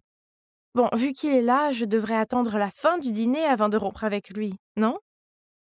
Mais mec, c'était si dur! Il était tellement attentionné et prévenant. Puis, soudainement, il a dit quelque chose qui a foutu en l'air tout mon plan. Mes colocataires sont de très mauvais cuisiniers, et surtout mon frère. Donc les deux me harcèlent pour que je fasse tous leurs repas. Attends une minute. Est-ce qu'il vient de dire frère et colocataire? Donc il s'avère qu'il ne vivait pas seul? Quel soulagement! Ça veut dire que peut-être j'étais sortie avec son frère ou son colocataire, pas avec lui. J'avais juste besoin de découvrir lequel c'était. J'avais besoin d'en savoir plus sur eux, alors je l'ai relancé pour avoir plus d'informations. Il m'a dit que son frère avait été largué par son ex de la pire façon possible. Il avait organisé un dîner romantique dans un restaurant, et pendant qu'il lui parlait, elle lui a crié qu'elle voulait rompre. C'était non seulement dévastateur pour lui, mais aussi humiliant. Oh mon Dieu, ça me semble si familier, parce que je faisais ça souvent aussi. C'était comme ma signature. Se pourrait-il que la personne avec qui je sois sortie soit son frère, Connor? Si oui, alors ce serait génial. Ça veut dire que je pourrais continuer à sortir avec Christian, non? Pour être honnête, j'espère vraiment que c'est Connor. Tout ce que j'avais à faire était de rencontrer le gars et de le laisser confirmer. Mais plus facile à dire qu'à faire. Le gars n'était jamais à la maison. Jusqu'à cette nuit, Christian et moi étions dans un bar quand nous avons entendu des bruits forts venant de la cabine à côté de nous. Un type criait sur un couple. En voyant cela, Christian a immédiatement couru vers eux et a arrêté le type. Il s'est avéré que le type qui criait était Connor et que le couple était son ex et son nouveau petit ami. Donc c'est elle qui a rompu avec lui de cette terrible façon. Pas moi. Maintenant, c'est soit Christian, soit son colocataire. Alors que j'étais plongée dans mes pensées, Christian est revenu avec 2 hot dogs dans les mains. « Hey, Christian !» Soudain, nous avons entendu quelqu'un appeler son nom. Nous nous sommes retournés pour voir 2 gars debout derrière nous. C'était nul autre que le colocataire de Christian, Wes, et son petit ami. Oui, vous avez bien entendu, son petit ami. Donc ça veut dire que je ne suis pas sortie avec lui non plus. Après ça, je ne pouvais plus faire attention au jeu. Comment tout cela pourrait-il avoir un sens? Mais attendez, peut-être que j'avais tort. Je veux dire, beaucoup d'appartements se ressemblent, n'est-ce pas? Voyant que je faisais la tête, Christian m'a donné un coup de coude et m'a tendu un hot dog. Je l'ai remercié et j'étais sur le point de le prendre quand il me l'a repris. « Oh, attends, tu détestes le ketchup parce que tu as toujours des taches de ketchup sur tes vêtements. Tiens, prends celui-là. » Qu'est-ce que tu viens de dire? Comment tu sais ça? Oh, tu me l'as dit une fois, tu ne te souviens pas? J'ai juste fait un sourire gêné. Je suis sûre à 100% que je ne lui avais pas dit ça. Donc, il n'y a aucun doute. Christian est mon ex-petit ami. C'est réglé. Je romps avec lui. Cette nuit-là, je n'ai pas pu dormir car je ne pensais qu'à Christian. Il s'est évidemment souvenu de moi parce qu'il était au courant de l'histoire du ketchup. Mais pourquoi cet acte? Oh mon Dieu! Il veut se venger, j'en suis sûre. Mais, pourquoi est-ce que ça craint autant? C'était juste un gars, je pouvais trouver un autre petit ami assez facilement, non? Mais il y a des chances pour qu'il ne soit pas aussi gentil et attentionné que Christian. Une fois, alors que je stressais à cause de ma dissertation, il a veillé tard pour pouvoir la relire et me signaler les fautes de frappe. Et quand j'étais déprimée, il m'envoyait un gâteau, parfois une petite boîte de beignets avec un petit mot pour me remonter le moral. Ses manières mignonnes allaient définitivement me manquer. Mais je ne pouvais plus faire ça, il devait partir. Alors le lendemain, quand j'ai retrouvé Christian pour déjeuner, j'ai décidé de profiter de l'occasion pour rompre avec lui. Mais avant que je puisse le faire, nous sommes tombés sur un gars qui prétendait me connaître. « Oh mon Dieu, c'est toi, Sadie !»« Hein? C'est qui, lui? » ?»« Oliver. Mon Dieu, ça fait longtemps qu'on ne s'est pas vu. Tu connais Sadie ?»« Christian. Hey, le monde est petit. On sortait ensemble. » Mon Dieu! Les gars, voici Oliver, qui se trouve être l'ancien colocataire de Christian, qui, apparemment, est mon ex. Il vivait avec Christian avant que Wes n'emménage. Donc ça veut dire... Hurrah! Christian n'était pas mon ex et ne voulait pas se venger. Youpi! Même si c'est un peu bizarre qu'Oliver ne me semble pas du tout familier. Peut-être que j'ai vraiment besoin d'arrêter de sortir autant. C'est fou, mais ça m'a fait réaliser quelque chose. Je suis vraiment tombée amoureuse de Christian. Donc j'ai décidé d'organiser un dîner romantique dans un bon restaurant pour pouvoir lui dire « Christian, je ne peux pas croire que je dise ça, mais je t'aime. » J'attendais avec impatience qu'il me réponde. Mais non, à la place, il a éclaté de rire. « Hein? » Et c'est là que tout est devenu clair. Devinez quoi? Christian est vraiment mon ex. Quand on était au match de basket, j'ai fait une grosse erreur avec le truc du ketchup. J'ai senti que tu avais des doutes, alors j'ai demandé à Oliver de faire semblant d'être ton ex. Et ça a marché. Mais pourquoi? Qu'est-ce que je t'ai fait pour mériter ça? Oh waouh, tu ne te souviens vraiment pas, hein? Eh bien, ça prouve juste quelle terrible personne tu es. Tu te fiches de ce qu'est l'amour. Tu aimes juste jouer avec les sentiments des gens et passer à ta prochaine victime. Eh bien, laisse-moi te rafraîchir la mémoire. Nous étions un couple heureux jusqu'au jour où tu as décidé de mettre fin à tout ça sans même une explication. Juste au moment où j'avais le plus de mal. Les choses ne se passaient pas bien au travail et ma mère était malade à l'hôpital. Tu sais à quel point ça m'a brisé le cœur? Puis, il y a un mois, quand je t'ai vu larguer ce type en public, puis passer devant moi sans même me reconnaître, j'ai su que tout était une blague pour toi. Alors j'ai mis au point ce plan et je ne regrette rien. Puis il s'est levé et est parti. Quoi? Ça ne peut pas être vrai, hein? Parce que je n'ai aucun souvenir de ce que Christian vient de dire. Mais il avait l'air de dire que c'était vrai alors. Je suis allée voir mon médecin. En fait, depuis l'accident, je ne suis pas revenue ici pour un contrôle supplémentaire. Et vous savez quoi? Après plusieurs tests, on m'a diagnostiquée avec une perte de mémoire. Eh bien, cela explique beaucoup de choses. Vous voyez, il y a quelques mois, j'ai eu un accident de vélo. Je suis tombée d'une falaise, mais heureusement, elle n'était pas haute. Je me suis cogné la tête, mais je pensais que j'allais bien, car je me souvenais encore de ma famille et de mes amis. Il s'avère que je n'ai perdu la mémoire que de la période où je sortais avec Christian. Quelle ironie! Mais c'était un gros malentendu. J'ai cette mauvaise habitude que chaque fois que je sens que quelqu'un devient distant avec moi, je sauve la face en le larguant d'abord. Alors, peut-être que lorsque Christian était occupé à prendre soin de sa mère à l'hôpital, j'ai mal interprété la situation et j'ai rompu avec lui. Oh! Il avait raison, je suis une personne horrible. Je n'arrive pas à croire que j'ai laissé partir un gars aussi génial que lui. Mais non, pas cette fois. Je crois que l'univers m'a donné une seconde chance, c'est pourquoi je l'ai rencontré à nouveau. Alors j'ai couru à l'appartement de Christian pour tout lui expliquer. Mais quand j'ai frappé à sa porte, Wes l'a ouvert. « Tu viens de le manquer, il va à l'aéroport pour rendre visite à ses parents pendant quelques semaines. » Quoi? Je ne pouvais pas attendre 2 semaines de plus. Alors j'ai pris un taxi pour l'aéroport. Mais sur le chemin, j'ai été coincée dans les embouteillages. Oh! Comment je suis censée le trouver maintenant? Attendez une minute. J'ai vu cette scène se dérouler de nombreuses fois dans les films. Alors, pouvez-vous deviner ce que j'ai fait ensuite? Oui, je suis sortie du taxi et j'ai couru comme une folle sur la route. J'ai regardé dans chaque taxi en espérant trouver Christian et... Le croyez-vous? Je l'ai finalement trouvé. Il avait l'air très choqué quand il m'a vu monter dans son taxi. Avant de me mettre dehors, laisse-moi m'expliquer. J'ai commencé à lui parler de ma mère et comment mon père et beaucoup d'autres hommes l'ont abandonnée. J'étais terrifiée à l'idée d'être abandonnée par quelqu'un que j'aime.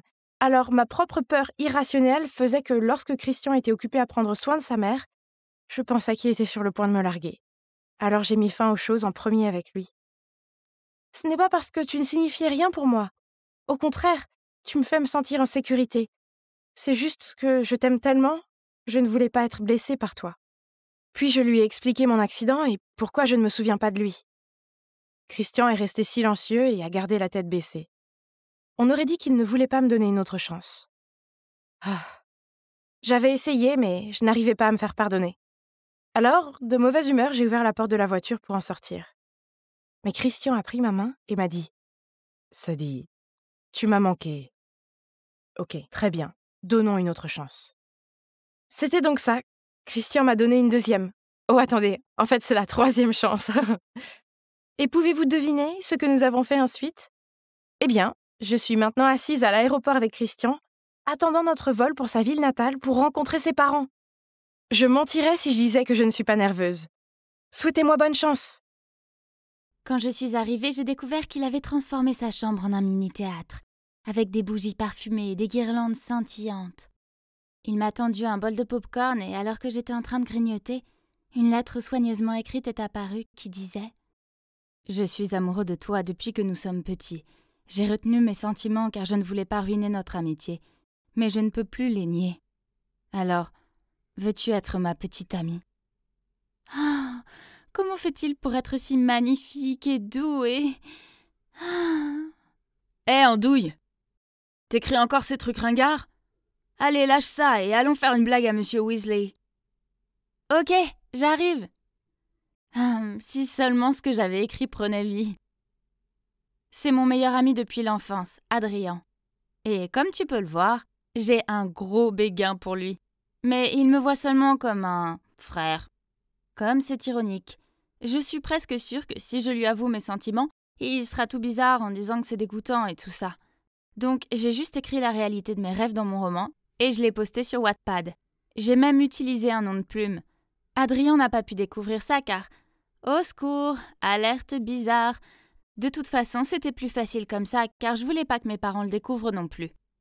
Oui, il n'était pas vraiment favorable à ma carrière d'écrivain. Il voulait que je devienne avocate et que je reprenne le cabinet familial comme mon père. Et son père, et blablabla. Ils m'ont fait étudier dur pour que j'entre dans cette prestigieuse école de droit. Mais c'était tellement ennuyeux, et mon cœur n'y était pas. Un jour, alors que je sirotais un macchiato dans mon café préféré, un groupe de filles est entré en discutant avec enthousiasme d'un livre d'un nouvel auteur. Agatha C. Oh! Est-ce que je les ai bien entendues? Curieuse, je me suis approchée d'elle et j'ai demandé poliment à voir le livre et... Oh mon Dieu! C'était mon nom de plume juste sur la couverture. J'ai parcouru les premières pages et j'ai vu mes mots. Cela signifie-t-il que mon livre a été publié? Ouch! Ah, alors tout ça était réel! Donc quelqu'un a dû donner mon livre à l'éditeur? Alors, ça doit être Madame Julia. Oui, elle est écrivaine et très respectée et a des tas de relations dans l'industrie de l'édition.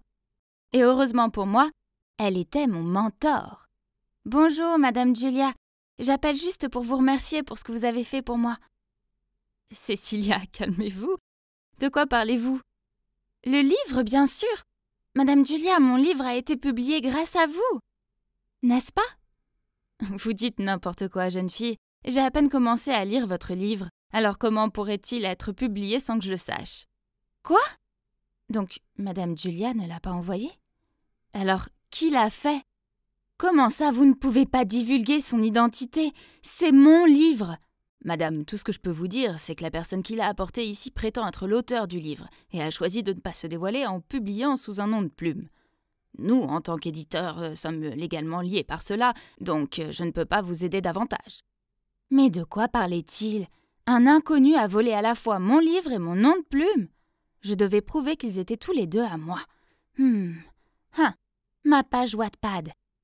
J'ai essayé de me connecter à mon compte pour montrer au directeur, mais... Accès refusé. Oh non, non, non, non. Quelqu'un a dû le pirater. J'allais l'utiliser pour demander une bourse d'écriture à la fac et maintenant, tout avait disparu. Comme si cela ne suffisait pas, j'ai soudainement reçu un email du concours d'écriture auquel j'avais postulé, disant qu'ils avaient refusé ma candidature en raison du plagiat d'une page Wattpad. Ma page Wattpad. Oh! Salut frérot! C'est quoi cette tête de King Kong? Allez! Tu seras moins vilain petit canard si tu souris un peu plus. Mon Dieu, pourrait-il juste arrêter d'être comme ça pour une fois? Il a été très clair sur le fait que nous n'avions aucune chance d'être ensemble. J'ai compris, mais il n'avait pas besoin de me le balancer au visage comme ça. Bien, Alors, il n'aura plus jamais à me voir.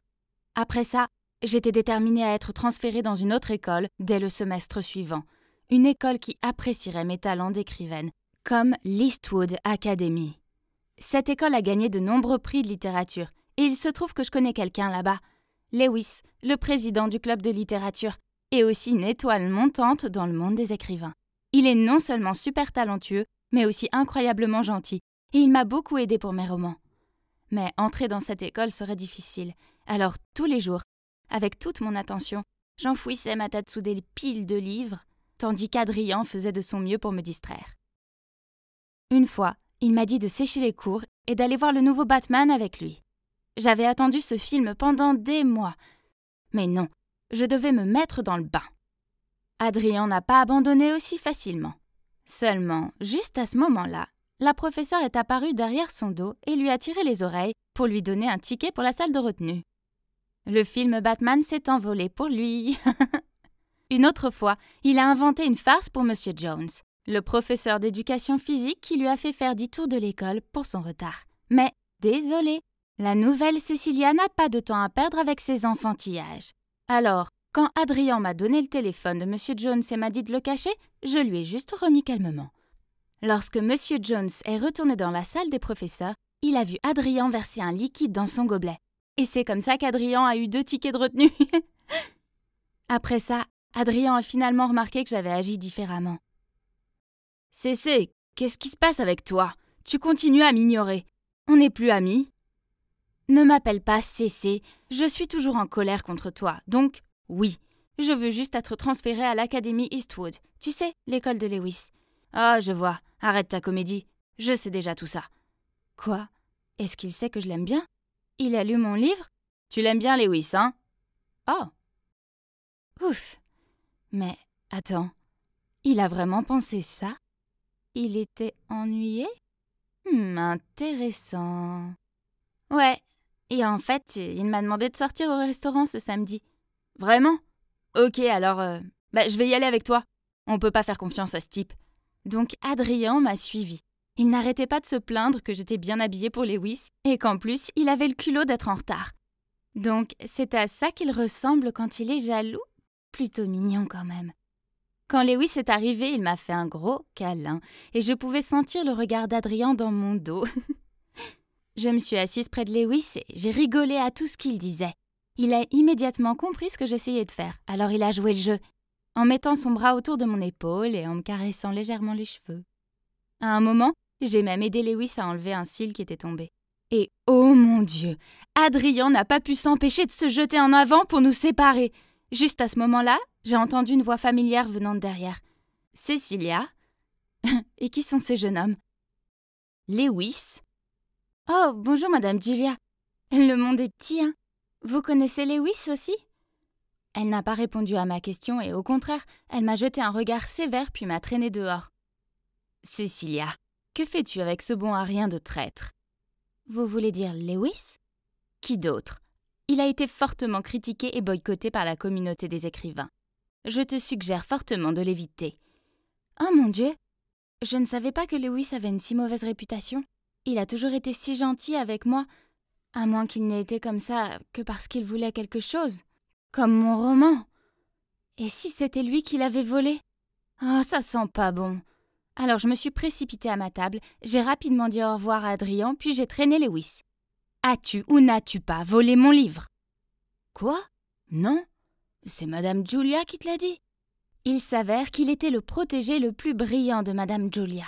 Puis il était tombé amoureux de sa fille Demi, et ils ont commencé à sortir ensemble derrière son dos. Mais soudainement, Demi a rompu avec lui. Alors le cœur brisé, il a coupé tout lien avec elle et sa mère. Mais Madame Julia s'en est offusquée et depuis, elle est tout le temps sur son dos. Mon Dieu! Oh, j'avais la tête qui tournait. Je n'avais aucune idée de qui croire. Maintenant, j'y pense, pendant mes mois de mentorat. J'ai aussi perdu un de mes manuscrits. Je ne pouvais plus le développer, alors je ne l'ai pas cherché, mais... Ça ne peut pas être une coïncidence, ça, non? C'est sûrement Madame Julia qui les a volés. Pas possible. C'est une écrivaine incroyable. Pourquoi elle ferait une chose pareille? Il n'y a pas de meilleure explication à cela. Ne t'inquiète pas. J'ai un plan pour la démasquer, comme la voleuse dégoûtante qu'elle est. Il a ensuite appelé l'éditeur en se faisant passer pour un gros producteur et leur a demandé d'organiser une rencontre avec l'auteur de mon livre volé, car il aimerait produire un film à gros budget basé sur ce livre. Brillant, n'est-ce pas? Nous sommes arrivés au rendez-vous dans des déguisements magnifiques et nous avons attendu. Notre tension a augmenté quand les pas se rapprochaient. Et puis, debout, était à la porte. Bien, Madame Julia. Comment avez-vous pu? J'avais confiance en vous. Cécilia, qu'est-ce qui se passe? Oh, arrêtez la comédie. Il n'y a pas de film. Nous avons seulement planifié ce piège pour exposer votre vol de livres. Madame Julia a persisté à nier nos accusations. Elle a prétendu qu'elle était seulement ici parce que sa fille avait organisé une grande surprise pour elle. Ensuite, Lewis et Madame Julia ont commencé à se disputer et ça a dégénéré. Arrêtez! Tous les deux, s'il vous plaît, arrêtez! Demi, s'il te plaît, explique-toi. C'était moi, d'accord? J'ai volé ton livre, Cécilia. Je l'ai vu sur le bureau de maman. Je suis tellement désolée. Je ne comprends pas. Tu n'as pas besoin de voler le dur labeur de quelqu'un d'autre. Tu es déjà une excellente écrivaine. Non, maman, je ne le suis pas. J'ai essayé de répondre à tes attentes, mais je n'y arrive pas. Je voulais pas te décevoir, alors j'ai volé le travail de tes protégés, y compris le tien, Lewis. J'avais tellement honte de moi que j'ai pas pu te faire face après ça. Je suis tellement désolée. Lewis a laissé échapper un long soupir, puis a pris Demi dans ses bras et l'a réconforté. À ce moment-là, Adrien a surgi et a attrapé le col de Lewis. « Crétin! Tu flirtes avec Cécilia il y a un jour, et maintenant tu flirtes avec une autre fille juste devant elle. Adrien, arrête, c'est pas ce que tu penses. » Puis je l'ai emmené hors du restaurant. Il s'avère qu'il m'avait vu quitter la maison avec Lewis et notre accoutrement bizarre, alors il a décidé de nous suivre ici.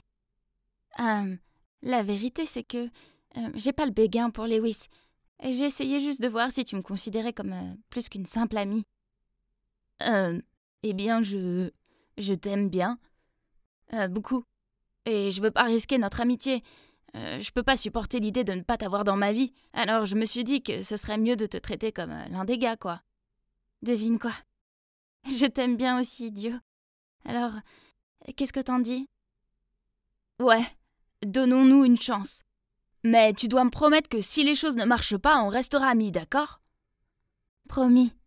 Puis on a fait une promesse avec notre petit doigt comme quand on était petit. Sauf que cette fois, il m'a attiré vers lui pour me donner le meilleur baiser de tous les temps.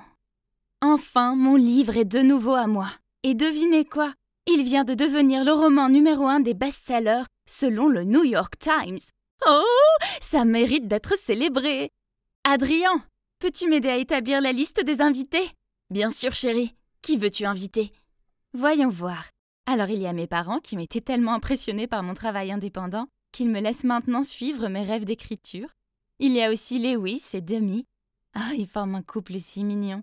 Demi a décidé de recommencer sa carrière d'écrivaine, cette fois sans la pression de sa mère.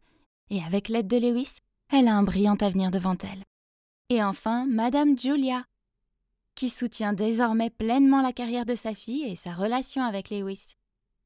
Ah, je suppose que c'est une fin heureuse à la fois pour mon roman, pour moi et pour tous ceux qui me sont chers. Laissez-moi vous dire quelque chose de très important. Je suis acrophobe, alors c'est un véritable cauchemar pour moi. Je ne veux pas être ici du tout. Oh, et le gars de l'autre côté, c'est Charlie, mon petit ami. Mais je ne l'aime pas vraiment comme ça. Donc, vous vous demandez probablement comment j'ai fini ici, à 200 mètres au-dessus du sol et sur le point de faire ce saut terrifiant? Commençons par le début. Bonjour, je suis Luna, une lycéenne de 17 ans, originaire d'une petite ville de Nouvelle-Galles du Sud. En grandissant, je cherchais désespérément à faire plaisir à ma mère célibataire. Le problème, c'est qu'elle était presque toujours fatiguée et irritable. Alors, peu importe ce que je faisais ou disais, ça finissait toujours par être mal. Les mots qui sortaient le plus souvent de sa bouche étaient « Si tu veux que je t'aime, tu dois être gentille ». Je voulais qu'elle m'aime plus que tout au monde, alors je faisais tout ce que je pouvais pour l'apaiser. Cela m'a poussée à vouloir rendre tout le monde heureux et m'a laissée avec une peur insondable d'être détestée par les autres. Si je rendais les autres heureux, alors ils m'aimeraient, non? Alors, quand quelqu'un me demandait de faire ses devoirs ou de le remplacer à l'appel, je le faisais sans hésiter. Et s'il y a une dispute ou une situation embarrassante, peu importe si je suis à blâmer ou non. Je m'excuse toujours en premier. À 15 ans, j'ai déménagé seule à Sydney pour le lycée, et c'est là que j'ai rencontré ma colocataire Margot. Elle est tout le contraire de moi, mais cela ne nous a pas empêchés de devenir des meilleures amies. Elle est indépendante, insolente, et ne laisse personne lui mettre la pression pour faire ce qu'elle ne veut pas faire. Oh, si j'étais plus comme elle, j'aurais pu éviter beaucoup d'ennuis. Une fois, nous avions un devoir de groupe en biologie, et par hasard, j'ai fait équipe avec ces 2 filles populaires.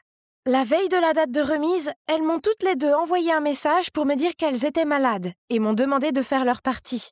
C'est beaucoup de travail pour une seule personne, mais je ne voulais pas les contrarier, alors j'ai accepté.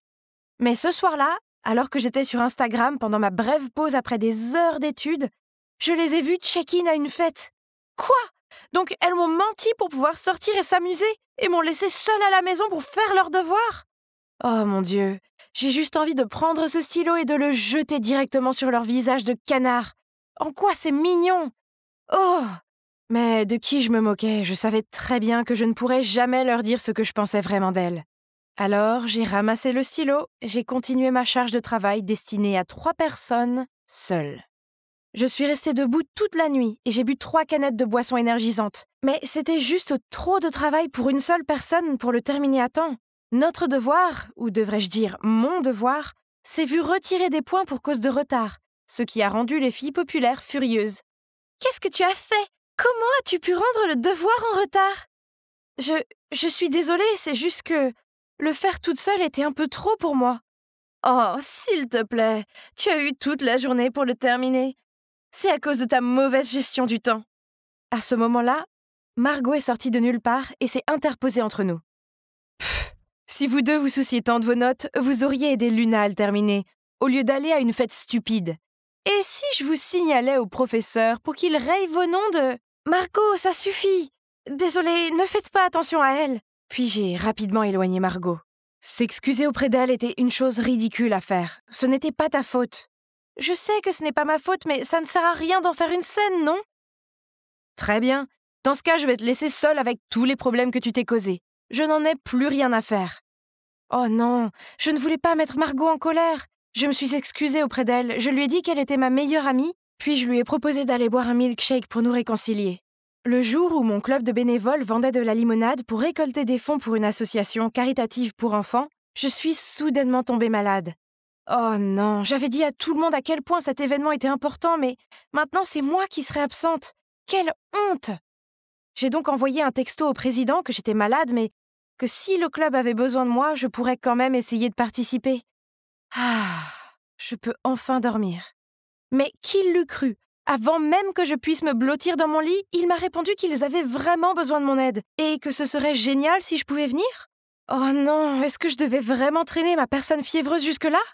Je me suis tournée vers Margot pour lui demander conseil, mais elle m'a envoyé bouler.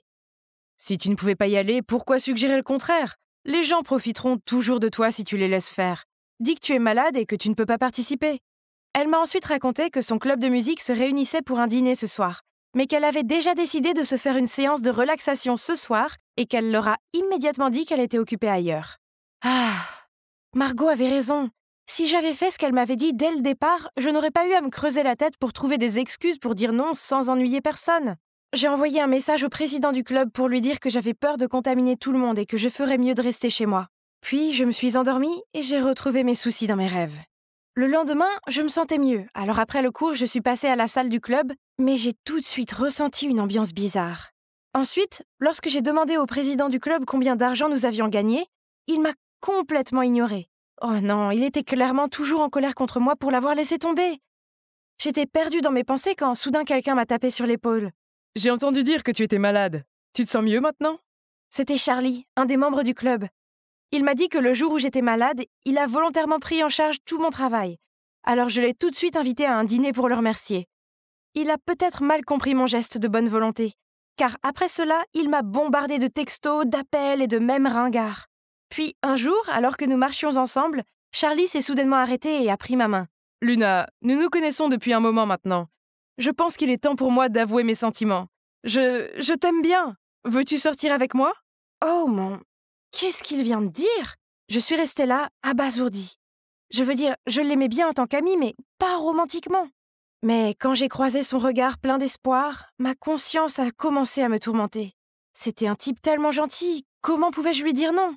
Finalement, j'ai forcé un sourire, puis j'ai hoché la tête en guise d'accord. Mes sentiments pour lui vont se développer avec le temps, n'est-ce pas? Mais malheureusement, la réponse à cette question était non. En fait, depuis que nous avons commencé à sortir ensemble, je l'aimais encore moins qu'avant. Il fait beaucoup de choses qui m'irritent, comme la fois où il a insisté pour qu'on porte des tenues de couple à l'école. Oui, les t-shirts avec des slogans « Il est à moi » et « Elle est à moi » devraient être laissés en 2010. Il m'a fait faire le tour de l'école avec assurance, sans se soucier des rires et des regards dans notre direction. Si seulement le sol pouvait s'ouvrir et m'avaler tout de suite. Ce soir-là, remarquant que j'avais l'air fatiguée, Margot m'a demandé si tout allait bien entre Charlie et moi. Alors, je lui ai tout raconté. Je pensais qu'elle serait furieuse contre moi, mais non, elle a simplement soupiré et m'a dit de dire la vérité et de rompre avec Charlie avant que les choses ne deviennent trop sérieuses. C'est la meilleure solution pour nous deux. Et aussi, j'ai entendu beaucoup de mauvaises choses sur Charlie. Les gens disent qu'il est un peu instable, tu ferais mieux d'en finir avec ça le plus tôt possible. Oui, Margot a raison. La prochaine fois que je verrai Charlie, je mettrai fin à tout ça une fois pour toutes. Je n'ai pas eu à attendre longtemps, car ce dimanche après-midi, Charlie est venu me chercher pour notre rendez-vous. Il m'a dit qu'il avait une surprise pour moi et que j'allais l'adorer. D'accord, on dirait qu'il s'est donné beaucoup de mal. Alors, il valait mieux que je ne rompe pas avec lui avant le retour à la maison. On y est presque! En entendant ce que Charlie a dit, j'ai regardé par la fenêtre et... Oh mon Dieu! C'est un endroit pour faire du saut à l'élastique! Donc, pour faire court, je suis là, à 200 mètres du sol, mes jambes tremblent comme une feuille et mon cœur bat la chamade. J'étais sur le point de pleurer de peur quand soudain j'ai entendu une musique romantique derrière moi. Je me suis retournée et j'ai vu Charlie poser un genou à terre. Derrière lui, des employés aux aguets tenaient des roses et des bougies tout en se balançant au rythme de la musique. Qu'est-ce qui se passe? Je sais que nous ne sortons pas ensemble depuis longtemps, mais il est clair que nous sommes faits l'un pour l'autre. Luna, veux-tu m'épouser? Quoi? Je l'ai mal entendu. Je veux dire, je n'ai que 17 ans. Voyant mon regard perplexe, Charlie s'est empressé de dire « Je sais que nous sommes encore au lycée, mais nous pouvons attendre jusqu'à la remise des diplômes, puis nous aurons le plus beau des mariages juste après. » C'était de la folie. Je suis restée là, enracinée au sol, ne sachant pas quoi faire, et le fait de voir tout le monde me regarder et attendre me mettait encore plus sous pression. J'essayais de comprendre tout cela lorsque Charlie m'a passé la bague au doigt. Oh mon Dieu, qu'est-ce que je dois faire? Qu'est-ce que je dois faire? Eh bien, comme d'habitude, je n'ai rien fait. Ma stupide main est restée figée sur place et à la fin, ça s'est passé comme ça. Non, je ne pouvais pas laisser ça arriver. Charlie, en fait, je n'ai pas de sentiments pour toi. J'allais te le dire aujourd'hui, mais je ne m'attendais pas à ce que les choses finissent comme ça. Tu te moques de moi, n'est-ce pas? Si tu ne m'aimais pas, tu ne m'aurais pas laissé te mettre la bague. Donc, j'ai tout expliqué à Charlie. Son visage s'est assombri de déception. Je me suis sentie si coupable. J'aurais dû être franche avec lui dès le début et rien de tout cela ne serait arrivé. Nous pouvons toujours être amis, n'est-ce pas? J'ai demandé. Mais Charlie a répondu sans même me regarder. Si tu ne m'aimes pas, alors pourquoi me donner de l'espoir? Pourquoi ce ton sans émotion? C'était comme s'il s'était transformé en une personne complètement différente. Effrayée, je me suis tue, n'osant pas lâcher le moindre mot. Je serais bientôt à la maison et loin de cette atmosphère étouffante. Mais, alors que Charlie conduisait, j'ai remarqué que les environs devenaient de plus en plus étranges. Ce n'est certainement pas le chemin du dortoir. Finalement, la voiture s'est arrêtée sur un site de construction abandonné. « Luna, sors de la voiture !» Sentant son ton irritable, j'ai fait ce qu'il a dit. « Tu peux rester ici jusqu'à ce que tu comprennes qu'on est faits l'un pour l'autre. Ensuite, appelle-moi. » J'ai regardé avec horreur comment il est parti et m'a laissée là. J'étais toute seule au milieu de nulle part. Paniquée, j'ai appelé Margot à l'aide. Mais dès qu'elle a décroché, mon téléphone n'avait plus de courant. J'ai exploré la zone, mais elle était complètement déserte. Serais-je coincée ici pour toujours sans que personne ne le sache? Il se faisait tard, je n'avais presque rien mangé ni bu toute la journée, et je me sentais désespérée. J'ai éclaté en sanglots, puis tout s'est assombri autour de moi. Je me suis réveillée dans les lumières de l'hôpital. Margot a sauté pour me faire un câlin, puis m'a expliqué ce qui s'était passé. Il se trouve que cette nuit-là, après que je l'ai appelée, elle a vérifié ma position sur Snapchat et a vu que j'étais dans un endroit désert. Sentant que quelque chose n'allait pas, Margot et le responsable du dortoir sont partis à ma recherche et m'ont emmenée à l'hôpital. Charlie a été sanctionné et détenu pendant 1 mois pour les problèmes qu'il avait causés. Après cette horrible expérience, j'ai beaucoup parlé avec Margot. Elle m'a réconfortée, encouragée et m'a dit qu'il semblait que mon désir de plaire aux autres provenait d'un traumatisme d'enfance. Ce sont peut-être les paroles de ma mère. « Si tu veux que je t'aime, il faut que tu sois gentille », qui ont créé le caractère que j'ai maintenant. Je ne pouvais pas continuer à laisser le passé me détruire. Alors, cet été-là, quand je suis retournée chez moi pour voir ma mère, nous avons exprimé nos sentiments et affronté nos problèmes. J'ai enfin compris qu'être gentil avec les gens n'était pas une mauvaise chose, mais qu'accepter des choses juste pour ne pas décevoir les gens n'est pas du tout la bonne chose à faire. Avec l'aide de Margot, j'apprends pas à pas à dire non aux choses que je ne veux pas faire. Parce que la vie est bien trop courte pour dire oui à tout.